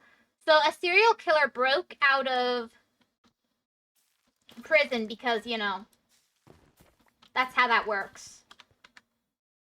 sometimes. And came into where'd it go? The shop that Anzu was working at, even though she wasn't supposed to be working because their school doesn't allow part-time jobs, but she had maybe lied on her resume to get the job, and she wasn't telling anyone, but she was trying to save up money to go to New York to train to go to her school of choice for dance, right? Because she wants to be a dancer, and this is very consistent. This is her dream. She's working towards her dream, and so she is working there, and they catch her by accident because they just went to the burger place to get burgers, and then they found her there. She's angry at them, but then this guy, the serial killer, comes in and he starts holding the people in the shop, hostage. And he decides Yugi looks weak, so he's gonna use him for getting what he wants. Because he wants food and alcohol and some other stuff, right? So he wants food, alcohol, and he wants his cigarette lit. So Yami Yugi sets things up so that the lighter is balancing precariously over a cup of alcohol or something. And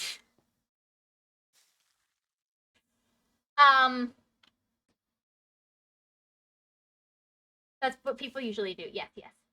So when the guy moves even a little bit, the alcohol, which is spilled all down the guy, the lighter falls into the alcohol, and the alcohol spilled all down the guy, and the guy gets set on fire.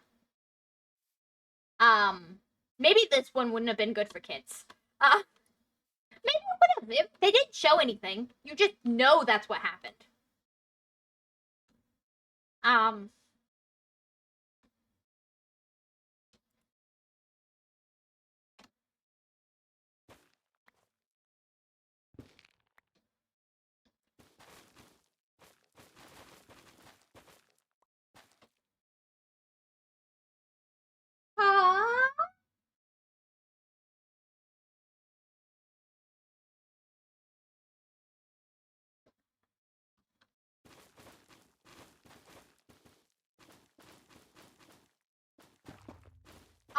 What was I saying?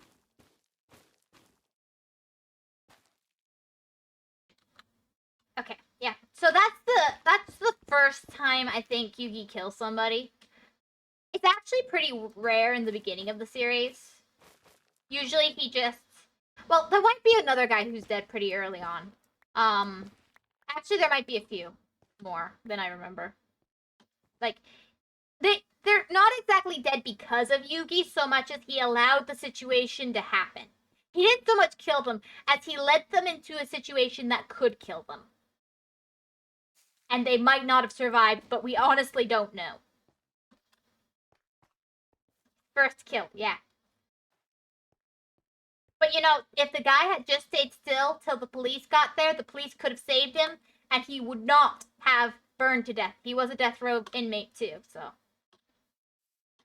he would not have burned to death if he just stayed still. He had to stay perfectly still, and he could have survived. He made the choice to try and move.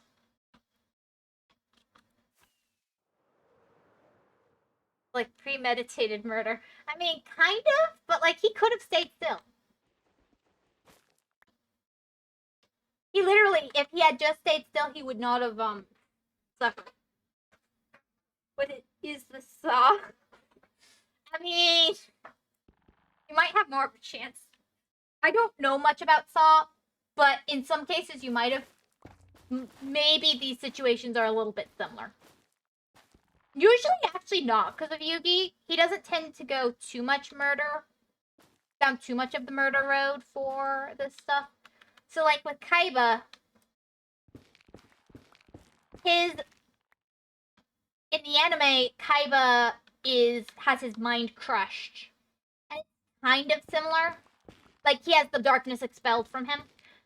But in the manga, it's a little bit. The first time, I believe he is trapped in the world of monsters of the cards. He actually doesn't have the same obsession with Blue Eyes White Dragon till later in the series for Kaiba. His Blue Eyes obsession is far worse in the anime at first, and then it gets far worse in the manga over time. Interesting fun facts, you know? The guy with the Blue Eyes White Dragon obsession actually wasn't as bad at first. It's Yugi's fault. He doesn't do too much murder. No. But he does cause several situations where murder could happen. So,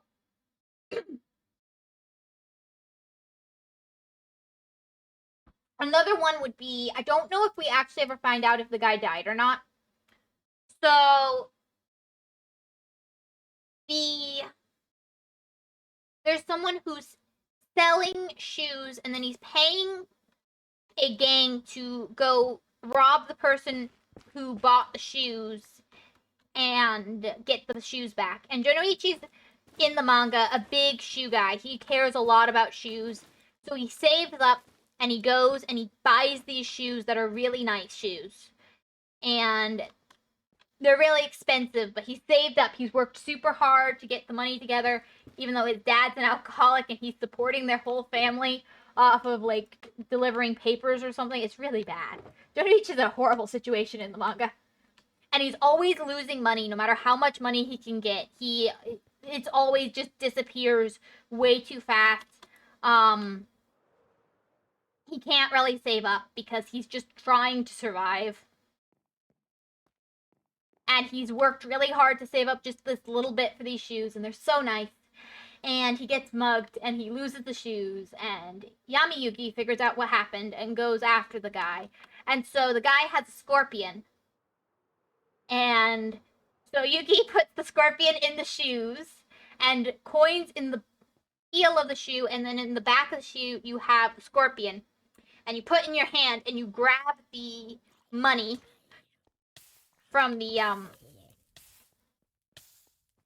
game is that you put in your hand, you try and grab as much of the money in the shoe without getting got by the scorpion and dying, because it's a very poisonous scorpion, as possible, right? A lot of these games were kind of risky. Thank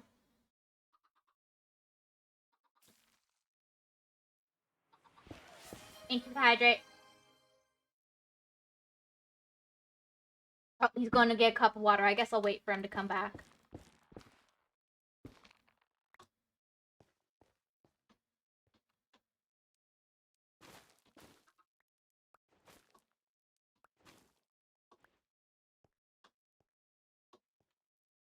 I'm waiting. I'm waiting.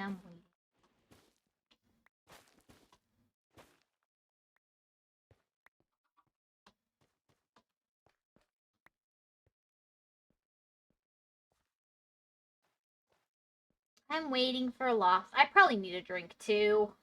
I'm losing my voice. This is incredible. I try to remember my spot so that I can keep telling him the story when he comes back. Because, you know, I can't rant to nobody. Well, it's not really ranting, it's just explaining. I can't explain to nobody. That would be silly.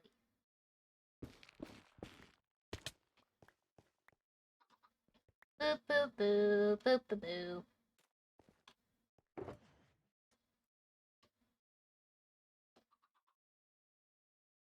Welcome back. Okay.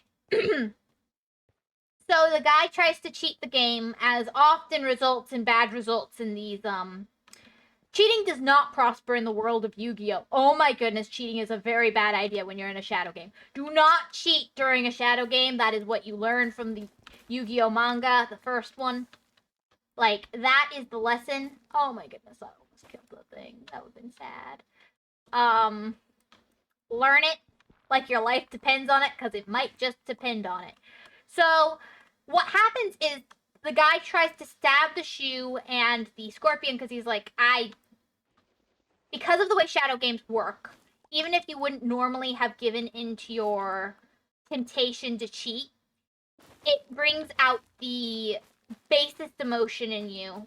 So, like, if your greed is very strong, you will give into your greed. And that's a level of the shadow game that isn't really explained in the anime. But pretty much, if you're going to cheat, you're going to cheat in a shadow game. It brings out your basest nature, right? So,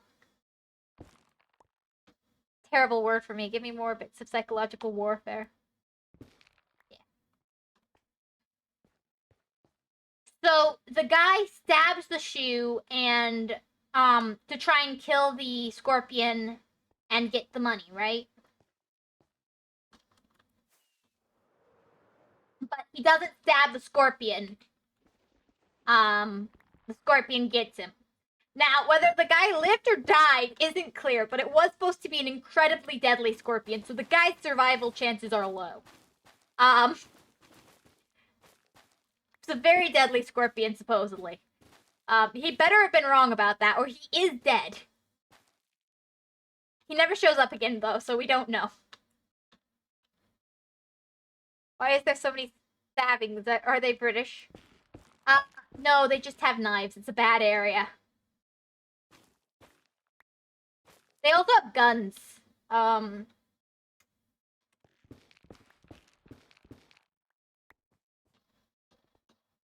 not a lot. There are even people who shoot themselves in the series. But that got censored in the anime for kids. The kids TV version censored that bit. That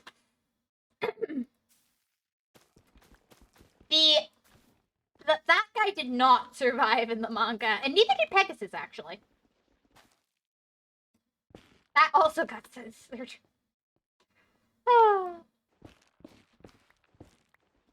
Sorry, you don't know who guy I'm talking about. So another example of, I think the guy actually survived this one, but this was an incredibly dangerous game that could have led to a death, but I don't think it actually did in this case, is Yugi and his group had reserved a space for their school festival and for his class, and they were setting up for it, and another class forcibly took the space. So at night, Yugi came back, and on the griddle for the other people, because Yugi's group had wanted to do carnival games, and then this group was doing food, and they had this giant slab of metal over fire. So Yugi took some chemicals that will explode when they come in contact with heat. They put them in a frozen puck and played air hockey with them and the guy, and in the end, the chemicals exploded. But the guy did survive, if I remember correctly. So, such justice. That's why you like it? I mean, it's not bad. I like the deaths a little bit. The guy did survive that one. That one did survive. So I think he was probably hospitalized, but he did survive. That one was not a deadly one. For sure, Aziz. Pretty sure 90% sure the guy survived. I might be remembering wrong, but I'm pretty sure the guy survived. And then another one would be, but those are just some of the games from season 0 where it's King of Games. Another one that was kind of interesting was the Tomogachi one. One of the Tomogachis was possessed by a demon or something. So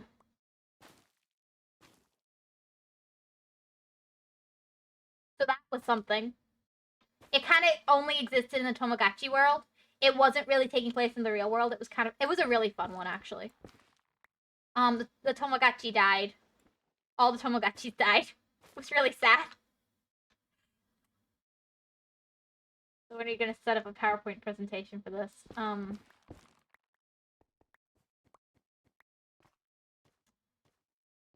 trying to resist the temptation lost.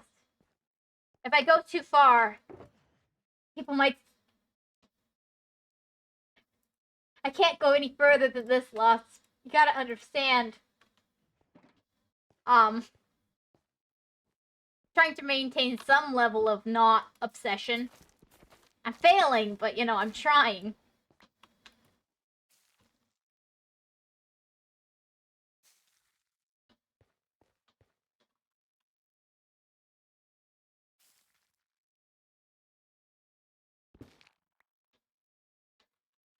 Anyway, so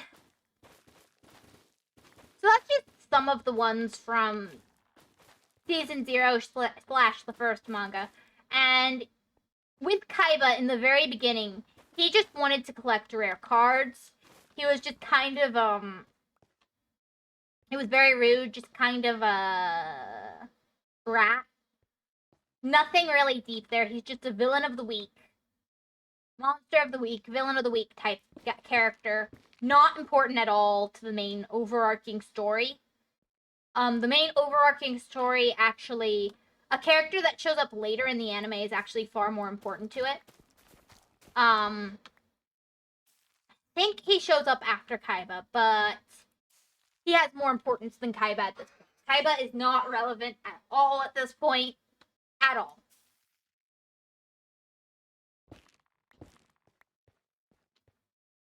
He's just a clerk, pretty much, at this point. Who happens to be rich and be trying to steal Yuki's grandfather's cards. So he goes for the Blue Eyes to actually destroy it in this version, which makes a lot more sense in this version than it does in the anime, because he doesn't have the same obsessive attachment to Blue Eyes. Blue Eyes is just a card for him at this point. So he ends up playing Yugi, and he loses, of course, because Yugi's the king of games. That's literally the point of the series, is he is the king of games. He's not gonna lose.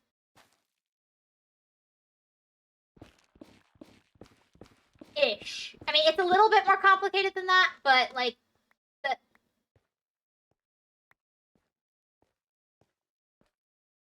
it's a little different and a little more complicated than that, but,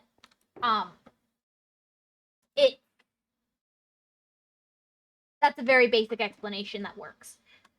So when I know that doesn't really make sense, but I don't know how better to explain it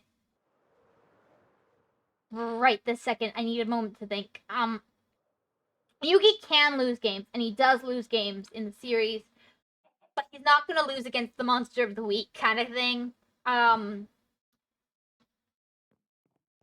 this point, Yugi has no. Well, Yugi has all his memories intact. Yami Yugi has most of his memories are completely blank. So it's not like he's. Yeah. That was not a risk I should have taken.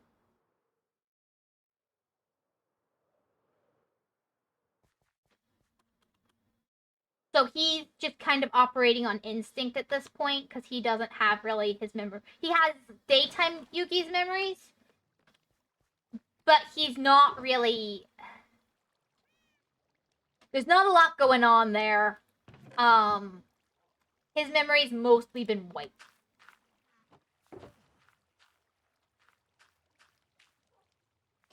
And if you know how it happened, it makes sense, but we don't know how it happened at this point. Honest. Well, I do, because I've watched the entire anime and read the whole manga, and I know. But that's beside the point.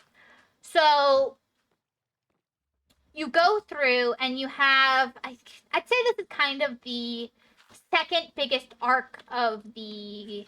If I remember... Yeah.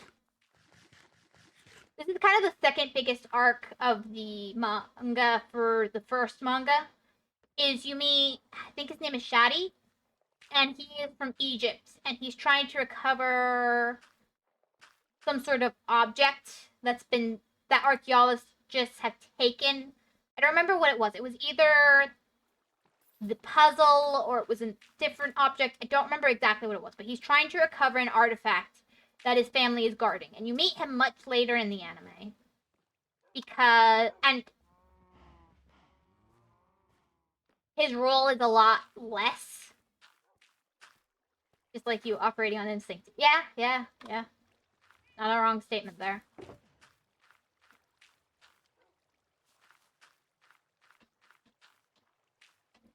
So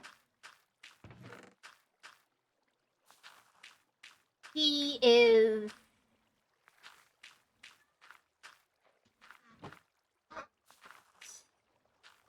he's gone through, and the archaeologist guy has taken notice of, and the shoddy guy, he has taken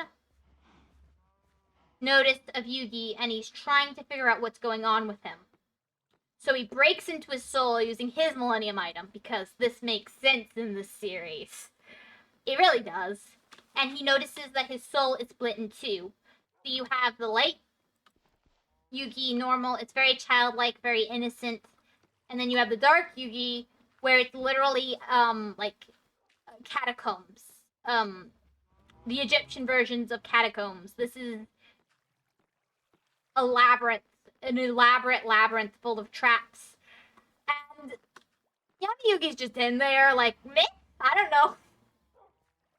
So this happens later in the anime. This happens at the end of Duelist Kingdom in the anime, but here it happens way before Duelist Kingdom.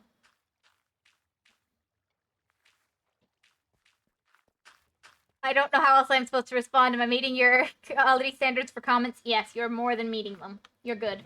Don't worry. I know you don't care, really. Don't worry, I don't mind. You don't have to care. I'm the one who's got the problem, and I know it. So, Yugi and Yami Yugi and him fight, and in the end, the guy nearly kills, because his Millennium Key can break into people's minds and control them. So, like, he brainwashes Anzu, he brainwashes the archaeologist dude, he commits, he is kind of, like, he's not truly a villain, but he's not really a good guy either. He's kind of a, I don't remember what the word for those characters are, but he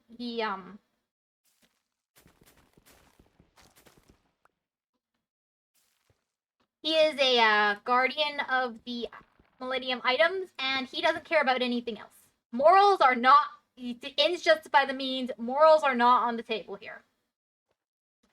So, but I'm paying half attention, because everything else is struggling. You don't understand it, and that's fine. It means I can say this as many times as I want. Anyway, so he brainwashes some of them. It's a big old mess. It's like a zombie apocalypse kind of thing. I don't think Professor Dude ever recovers. And he's a Professor Dude, which is a friend of Yugi's grandpa, because his grandpa used to be a archaeologist, but now he runs a game store, which is why the Millennium Puzzle was in the game store. It's not a particularly successful game store, but it's good enough to get by, right? It's not overly successful, but it's good enough. He still makes his money. He can still earn a living. It's enough. Especially considering I don't think he made any money off of being an archaeologist. Did not pay well.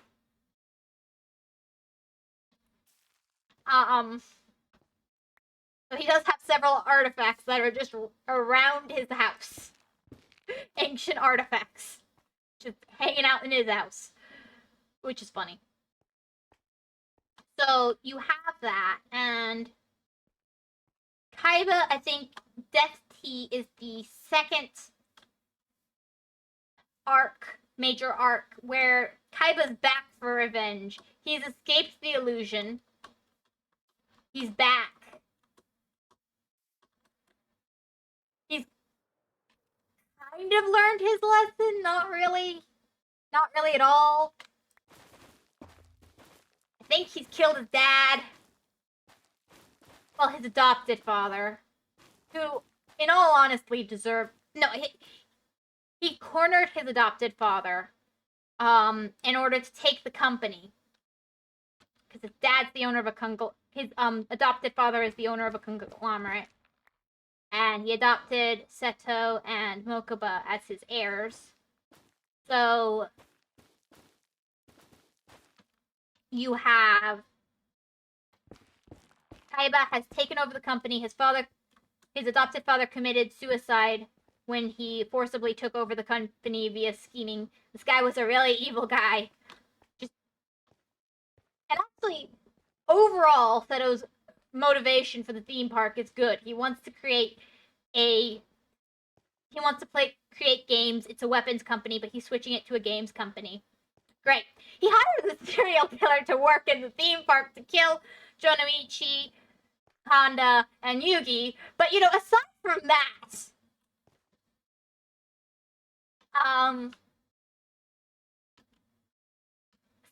that, it's really, wholesome or something. I'm not sure wholesome's the right word here. But, like, aside from the parts about attempted murder and stuff, it's okay.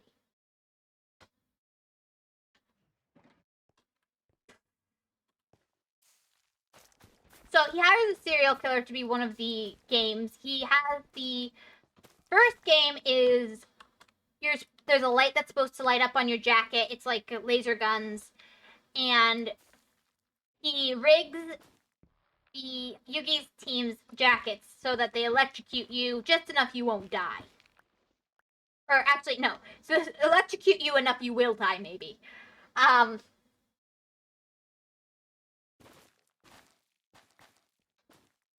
Why does Jonomichi never really trust him after this point till much later? I wonder why. Yugi trusts him. Yugi gets over it fast. Yugi holds no grudges. Except...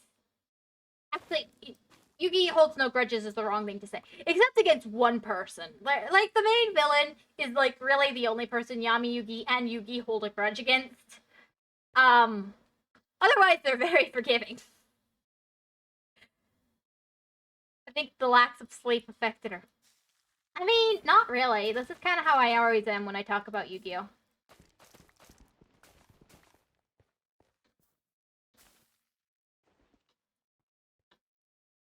So, they go through and the various attractions. Actually, inside of... Okay, I think Mokuba actually shows up first. Mokuba's in for revenge against Yugi. So he shows up actually before this for Monster of the Weakness. He's in for revenge against Yugi for beating up his brother. He doesn't quite understand what Yugi did to his brother, but he is not... Like, he's really angry about this, and he's come for revenge. And that's the first time we meet Mokuba, is with capsule monsters, which is different than dual monsters. I didn't know exactly how to explain it, but pretty much you have little eggs, and you can summon your monsters from the eggs, and they're little figurines and stuff. Hello, Imposing Quest. When the time comes, you'll know. You'll just know, and then you can run. You can't run from it. Video reference, by the way. Hello, Wolf. Hello, Imposing Quest. I'm talking about Yu-Gi-Oh! If you want me to stop, give me something else to talk about. Lots to set me loose. He has volunteered to be my captive audience. I am appreciating this, but if you want me to do something else, I'll talk about something else. But hello. How are you today? How are you lost? Did I ever ask? I don't know if I ever asked.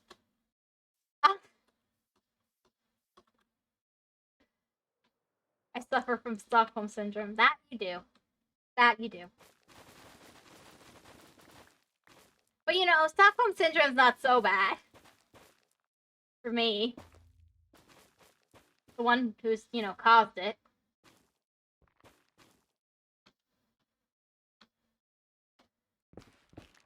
Just making my day.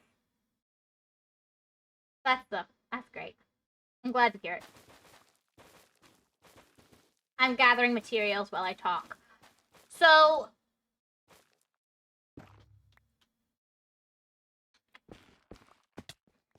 the Death T arcs is where the what's it called? Holographic technology is first introduced. And actually, it's actually way cooler in my opinion in the manga.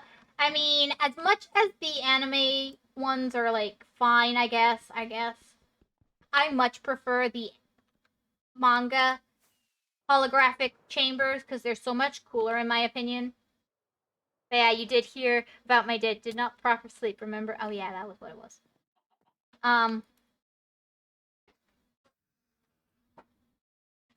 So in the anime you have these giant arenas, which I'm sure just about anyone who's looked at a meme has seen. And that's where they're doing the fights, right? Well, what is going on?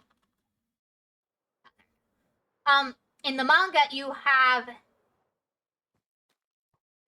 but did you hear about my day did not get okay, yeah. I already read that. But in the manga, they're actually in small boxes where there's a table and the table is special and then you have the box and it's like this glass box and then using the lights in the room and the glass and the table it's able to create the holograms of the monsters and they're just little holograms on the table so they're actually a lot closer together. Yu-Gi-Oh! We're talking about Yu-Gi-Oh! Imposing Chris. I'm sure you care. This is a thing for me. Lost started me on this road. Flame Lost. He told an addict, go. Drink. I don't know about this Yu-Gi-Oh! No, Yu-Gi-Oh! Yu-Gi-Oh! It's time to duel! Sorry. I did it wrong. My throat hurts. I'm sorry. I didn't live up to your expectations. I'm losing my voice from talking about Yu-Gi-Oh! This is ironic. It's stealing from me. It takes everything. Oh, the card game with Pikachu, right? Sure.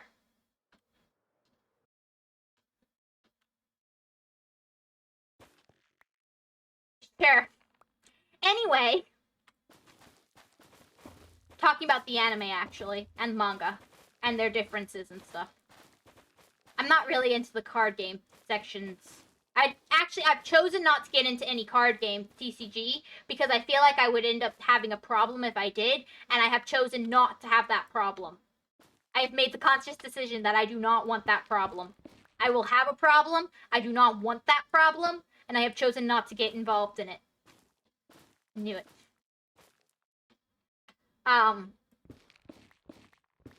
have very consciously chosen I do not want to acquire this problem.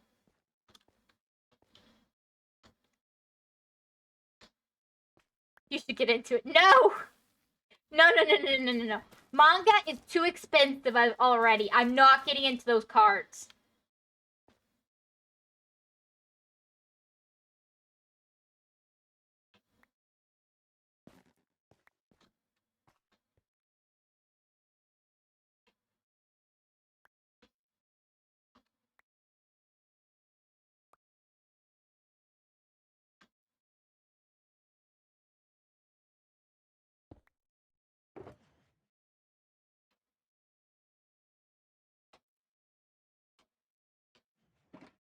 I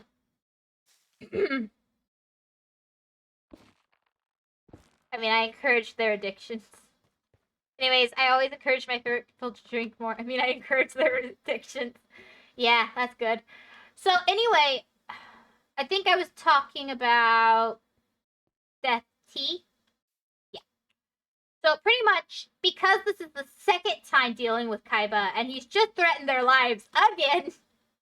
Well, this time is the first time he's threatened their lives. So, Yugi sends them into a coma. In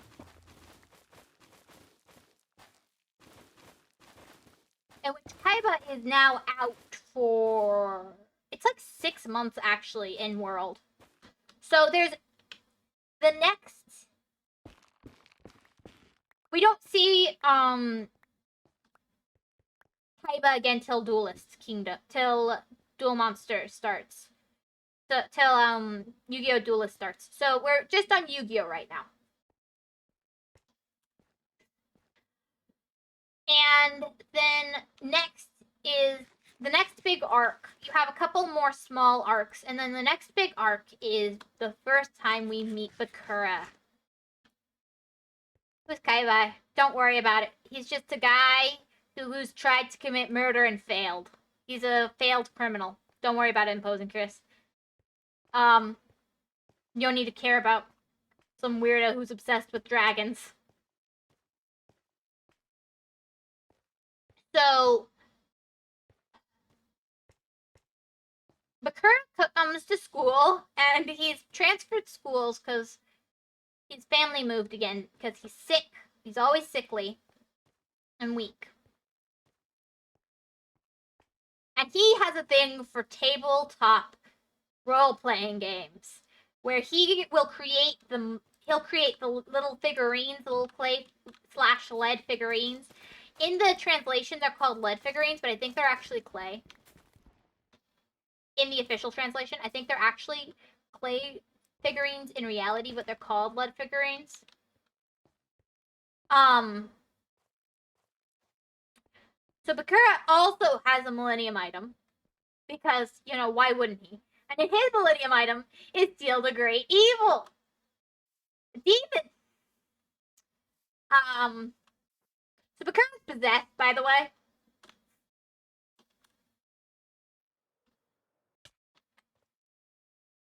Millennium item. Yep. Exactly. You understand, Imposing Chris. I see. You really get it. Ledgewolf, yes. Yes. Ledgewolf is not an accusation I can ignore. Think so. So, Bakura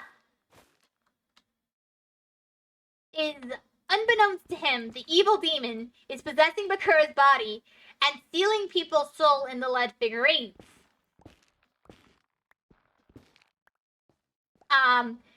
Bakura finds out about this and he tries to resist. He says, no, this is wrong, don't do this. And he gets his soul sealed in one of the figurines. See, when I said random things, she said I didn't get it. I guess I was not meeting the quality standard. You both get it. I'm sure of it.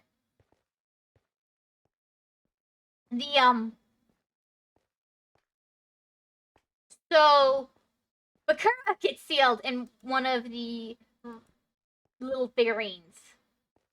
Actually, no. Bakura gets trapped in his own body, and then he uses the power of the Millennium item to seal his soul in one of the little figurines after Yugi and his friends have been sealed in the figurine, and the Millennium Puzzle has had to take over Yugi's body because Yugi is no longer a resident of his own body. Normal to Friday night stuff. I believe this was a Friday night that they came over to do this card game. Not card game. They came over to play, well, pretty much D&D. It's an exciting day for D&D. And all of the NPCs are souls trapped in little figurines. So, there's their gym teacher, some friends from his last school.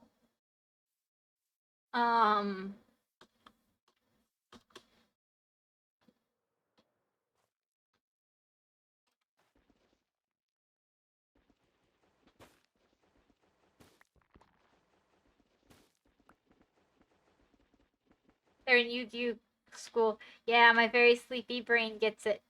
Thank you. So,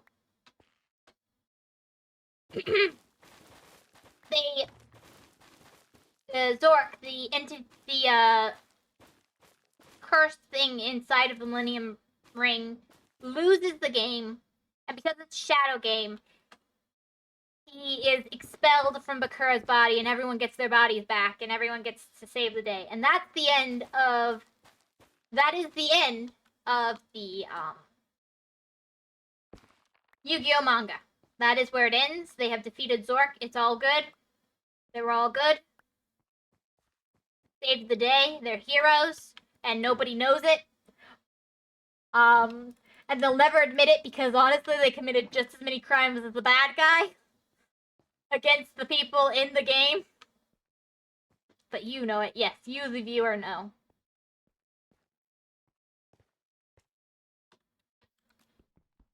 Well, no, they didn't do too much wrong to the characters in the game. But yeah, not many people are going to believe them about the cursed crap that's going on. This stuff is still considered fiction in this world for the most part. And it is actually still considered fiction throughout the entire series. Ironically. Because it's very much not fiction in this series, but you know, they all think it's fiction. They all think it. All the side characters don't believe in this crap till they see it themselves. Unfortunately, a lot of them get to see it themselves. Unfortunately for them. So, you know, a lot of them get proof this stuff exists. I don't believe in this crap. Yeah, Kaiba doesn't either. I mean, he witnesses it multiple times and gets deeply involved, but he doesn't believe in it. Like, he is just as deeply involved as Yugi by the end, and he is just like, nope, not real. Nope, I do not believe in this crap. And Mokuba's like, we just watched that monster tear down his building. Nope, not real. Kaiba might have been in denial.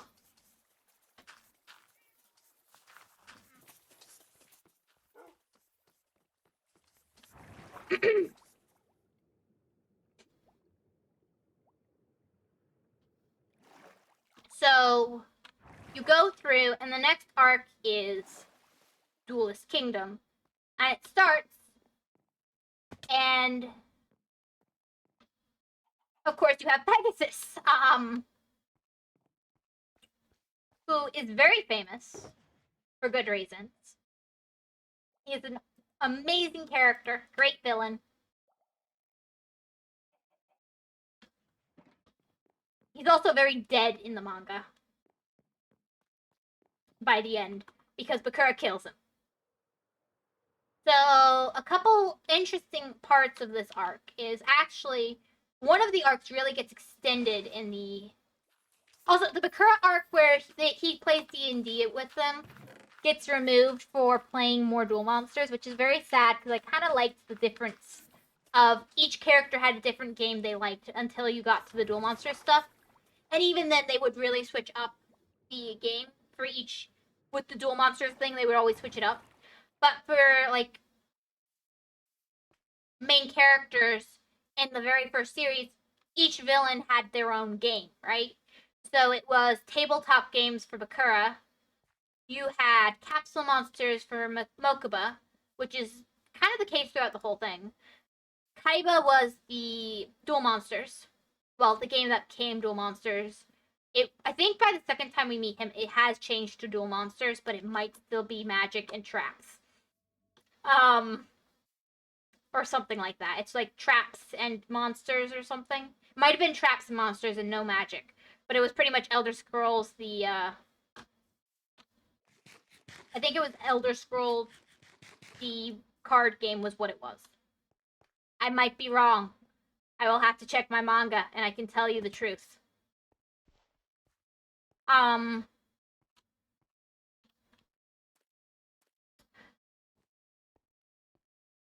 So then you have. I think I've collected enough materials for now. The next arc is the Battle City arc. There's a murder there, but it's not Yugi's fault. It's good. Check your sources like a real historian. Oh my goodness.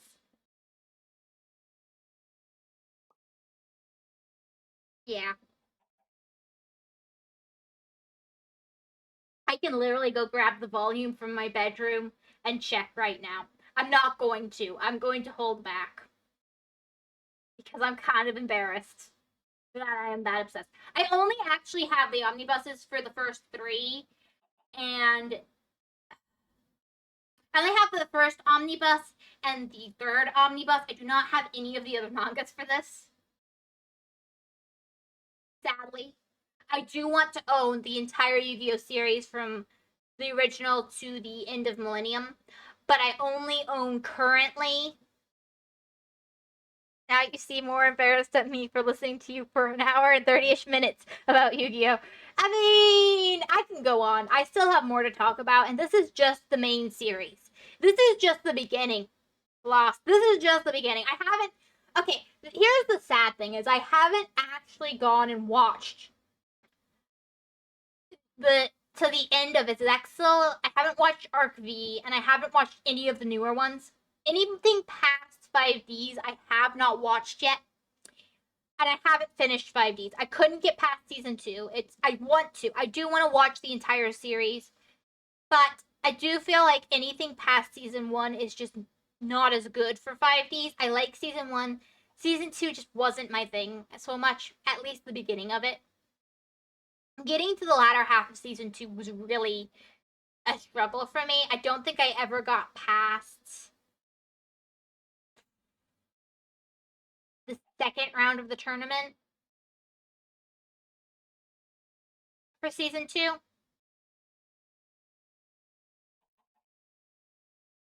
But the season 1 is really, really good for 5Ds. I love season 1, and I feel like it's a standalone good series.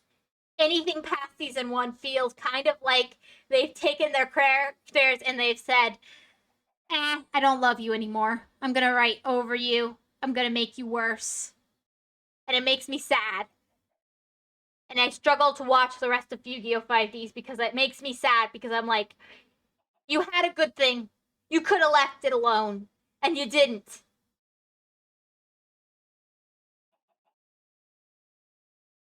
Um, so now that my rant about Yu-Gi-Oh! 5Ds is over, I really wish they'd just left it at season 1. I feel like, as a whole of the series, leaving at the end of season 1 would have been better. And I feel like more people would maybe like the series if that was the case. Not that people don't like it. People love Yu-Gi-Oh! 5Ds. Yu-Gi-Oh! 5Ds is awesome. It's great. It's amazing. And there are lots of people who love the series. It is amazing. It's really, if you like. Okay, I've heard people say that Yu-Gi-Oh! Zexal is a successor to the original Yu-Gi-Oh! If we're going off vibes and feelings, I feel like the true successor to the original Yu-Gi-Oh! Would be Yu-Gi-Oh! 5Ds. What I liked about the original. I don't think Zexal really has much of anything in common with the original um manga. It's not bad. It's not my taste personally, but I don't see the connection other than maybe some setting issue, some similar setting things. But even then, I feel like it's very personally. It kind of feels like a cheap ripoff at best. I'd really say it's its own thing. I'd say it's okay as its own thing. If you're gonna compare them to each other, I would say it's like a cheap ripoff at best. If you're gonna say it's the same thing over again, I would say it's far more comparable to me GX, which the beginning of GX was good. Zexal is not the worst show I've ever watched. I haven't finished it, but 5Ds in the original are just so good. And I know that Virane's supposed to be really good as well, but I haven't watched it. There's parts of Arc V that's supposed to be really good. Again, haven't watched it. I really need to watch more Yu-Gi-Oh! Is what we're talking about. Anyway, I think this is a great spot to leave. I am losing my voice. Yu-Gi-Oh! Has stolen my voice. It's my punishment game. The punishment game, I guess. I don't know. I have been going on about this for almost an hour and 40 minutes. I need to stop before I lose my voice. Thank you for letting me talk about Yu-Gi-Oh! As much as I want. Now I want to go read Yu-Gi-Oh! I have a problem. Help. I also like Detective Conan and Kaito Kid. I think, honestly, I'm more of a Kaito Kid fan than a Detective Conan fan, but I do like Detective Conan quite a lot. Very fun series. Um,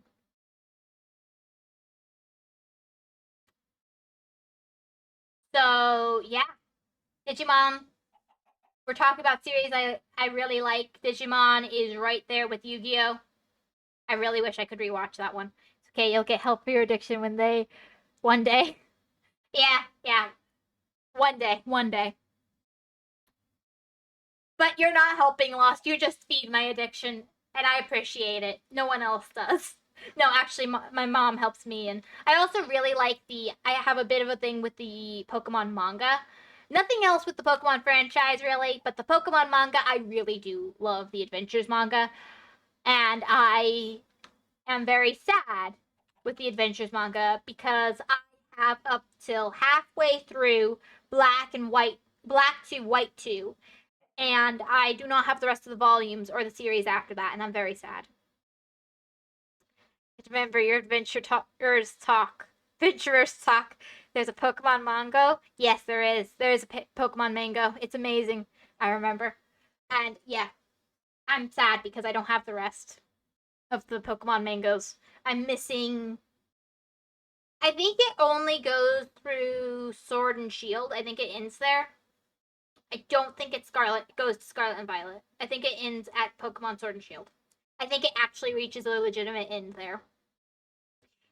It's a very explicit manga. What are you talking about? What Pokemon mango are you talking about? The Pokemon mango I am talking about is perfectly safe for the family. It's not explicit at all.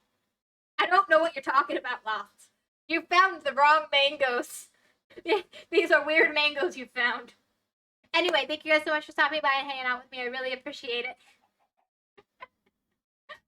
Thank you, Imposing Chris and Lost and Dwagon stopped by for a little while. Thank you, everyone. Have a great day. Take care and bye-bye. I guess I found the wrong tree. Can you tell me the name of it so I can avoid it? I guess I found the wrong tree. Ending? Yeah, I'm ending here. The one that's good is the Pokemon Adventures. I don't know if there's a bad tree called the same.